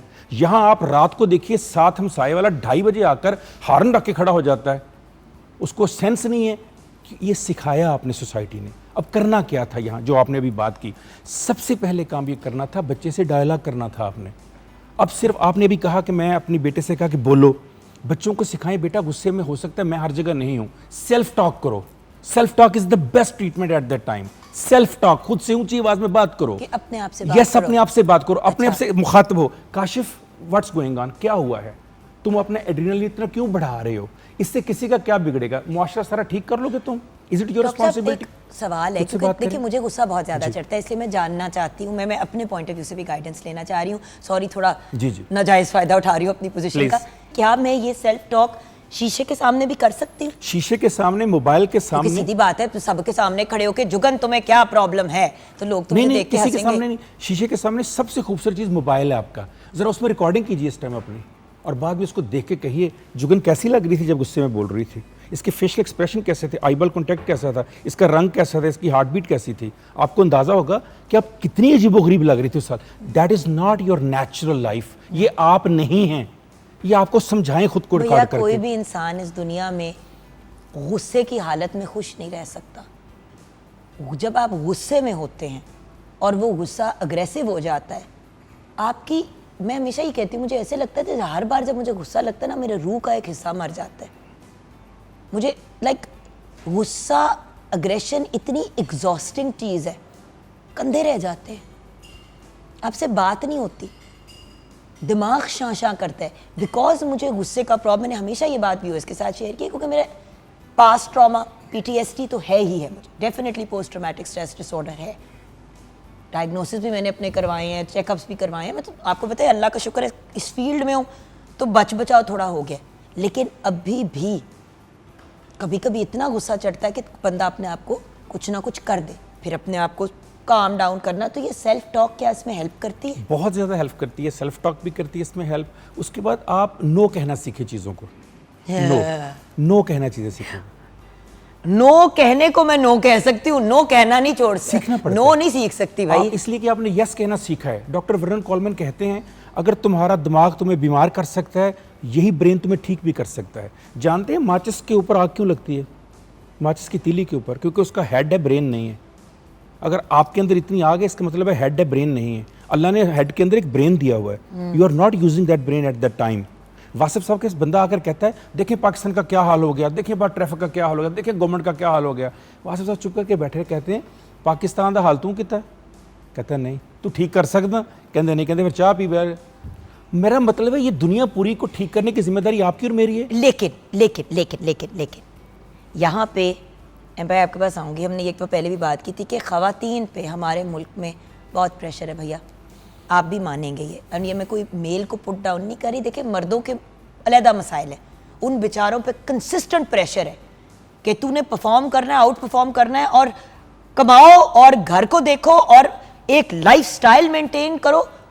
और अगर किराए के पैसे नहीं हैं तो घर में चाहे 15 लोग हैं, वो उस एक मर्द की जिम्मेदारी है मैनेज करना। 15 को जाके वो कह भी नहीं सकता। जिस तरह बाहर के ममालिक में लोग जाके अपने बच्चों को कहते हैं वो चलो किसी 16-17 साल की उम्र में फास्ट फूड चेन में नौकरी करके कुछ अपने घर के मामलात बेहतर कर लेते, हमारे मर्दों को सिर्फ ईगो सिखाई जाती है, तो हमारे बेचारे मर्द भी बड़े तंग हैं। लेकिन औरतों के साथ ये होता है कि कॉन्स्टेंटली मैं पहले भी इस बात पे कि एक दिमाग की ना उनकी दही निकाली जाती है, उनको कॉन्स्टेंटली कहा जाता है यू आर वर्थ नथिंग, तुम कुछ नहीं हो, तुम गार्बेज हो। सो ये भी तो इंसान के अंदर एक एंगर को पैदा करता है, जो फिर अग्रेशन या सुसाइड या किसी और फॉर्म में ख़वातीन में ये निकलता है। बिल्कुल करता है, बहुत ज़्यादा करता यंग है। बच्चियों से पूछे ना उन पे क्या गुजरती है। ऐसा है, मैं रोज़ की बुनियाद पे सुनता हूँ, कई केसेस सुनता हूँ रोज़ की बुनियाद पे, जहाँ एक ख़ास किस्म के मर्द हैं या ख़ास किस्म की सासें हैं, और लिटरली वो जेल से भी बदतर ज़िंदगी गुजार रही होती हैं, और वो छोड़ भी नहीं सकती ना कि वापस कहाँ जाएं, there is no place to fall back to. तब करना क्या है? तो ज़िंदगी ने जो पत्ते दिए, खेलना तो उन्हीं के साथ है, पर हम उनको ज़रा बेहतर तरीके से खेल सकते हैं। हम दूसरों की गालियों को, दूसरों के तंज को सच मान लेते हैं। अगर एक खातून है, वो अपने घर का काम करें, सास कहती है तेरे तो निकम्मी थे, कभी किसी ने कुड़ी नहीं देखी, तो वो सच तो नहीं हो गया ना। अगर वो सच जान के उसको रोना शुरू कर देंगी तो शायद उसको अपना सच्चाई मान लें। और यहाँ पे सेल्फ टॉक आ गई। उन्होंने ये कहा, आपकी अंदर की आवाज़ ने कहा, अगर मैंने सही गेज किया सर, तो आपकी अंदर की आवाज़ ने कहा गलत कह रही हैं, गलत कह रही हैं, गुस्से में हैं, इग्नोर करो, सिर पे ना चढ़ाओ। ये चीज़ हम एज एडल्ट्स कर सकते हैं, और जो दूसरे लोग जो बच्चे वगैरह हैं उनके साथ आप लोगों ने guidance the. But ultimately viewers, अगर आपको लग रहा है कि सिचुएशन आउट ऑफ हैंड हो रही है, बच्चा आपका धक्के की हद तक नहीं बात, वो बहन के पास आ रहा है छुरी लेके, वो फिजिकली उसको अटैक करे। छोटे बच्चों में कभी कभी आप ये स्ट्रीक देखते हैं। देखिए व्यूअर्स, ब्रेन एक इतनी इंटरेस्टिंग चीज़ है कि आप भी गेज कर सकते हैं देख के कि ये बच्चा जो है ना ये बाकियों से मुख्तलिफ है, कुछ है। कुछ केसेस में व्यूअर्स मेडिकेशन की तरफ जाना पड़ ही जाता है, कुछ केसेस में जहाँ पे मामला नहीं काबू होता। जब आपको लगे कि घर में कोई भी ऐसा फ़र्द है जिसकी अग्रेशन, बिहेवियर, प्रॉब्लम इतनी प्रॉब्लमेटिक हो रही है कि बाकी सब के लिए अब जीना मुश्किल हो रहा है, तब घर के बड़ों को इन्वॉल्व करके एक इंटरवेंशन करें और फिर उनको माहिर नफ्सियात के पास लेके जाएं। अगर एंगर कंट्रोलेबल है, उसके जो रिजल्टिंग अग्रेशन है, तो फिर ये जो टिप्स और ट्रिक्स और ये जो सारे आपने गाइडेंस दी है, ब्रीद करना, अपने आप को बताना कि कोई इशू नहीं है, you are okay, and then also थोड़ा सा जो अहमद भाई ने पॉइंट आउट किया कि भाई जस्ट बिकॉज वेस्ट में ट्रेंड, अगर वेस्ट में ट्रेंड चलेगा कि हम सब अपने मुंह नीले करके हाथ हरे करके एंज करना शुरू कर दे तो हम वो भी करेंगे। वो कर रहे हैं ना जेंटल पेरेंटिंग और सारा कुछ, मे भी वो ठीक कर रहे हैं। देखिए जेंटल पेरेंटिंग पाकिस्तान में दो एक्सट्रीम्स पे हम जाते हैं, या हम बच्चों को चपेड़े मार मार के उनका भुरकस निकाल देते हैं, या फिर उनको ना तक नहीं कहनी। तो भाई जिस बच्चे को आप ना नहीं कहेंगे वो ना कहना कैसे सीखेगा? उसने तो नो का वर्ड ही नहीं सीखा। तो जब उसको नहीं पता होगा कि नो का मतलब क्या है, अब ये नहीं है कि हर बात पे नो, लेकिन आई एम सॉरी अगर मेरा बच्चा बिजली के अंदर हाथ दे रहा है तो ना कहने की वजह से मैं उसको रोकूंगी नहीं, ये हो नहीं सकता। I will say no. ये आपकी चॉइस है, आपने कैसी पेरेंटिंग करनी है, लेकिन फाउंडेशन हम ही सेट करते हैं। अपना ख्याल रखिएगा। बहुत बहुत शुक्रिया व्यूअर्स। इंशाल्लाह ज़िंदगी रही तो फिर मुलाकात होगी। खुदा हाफ़िज़।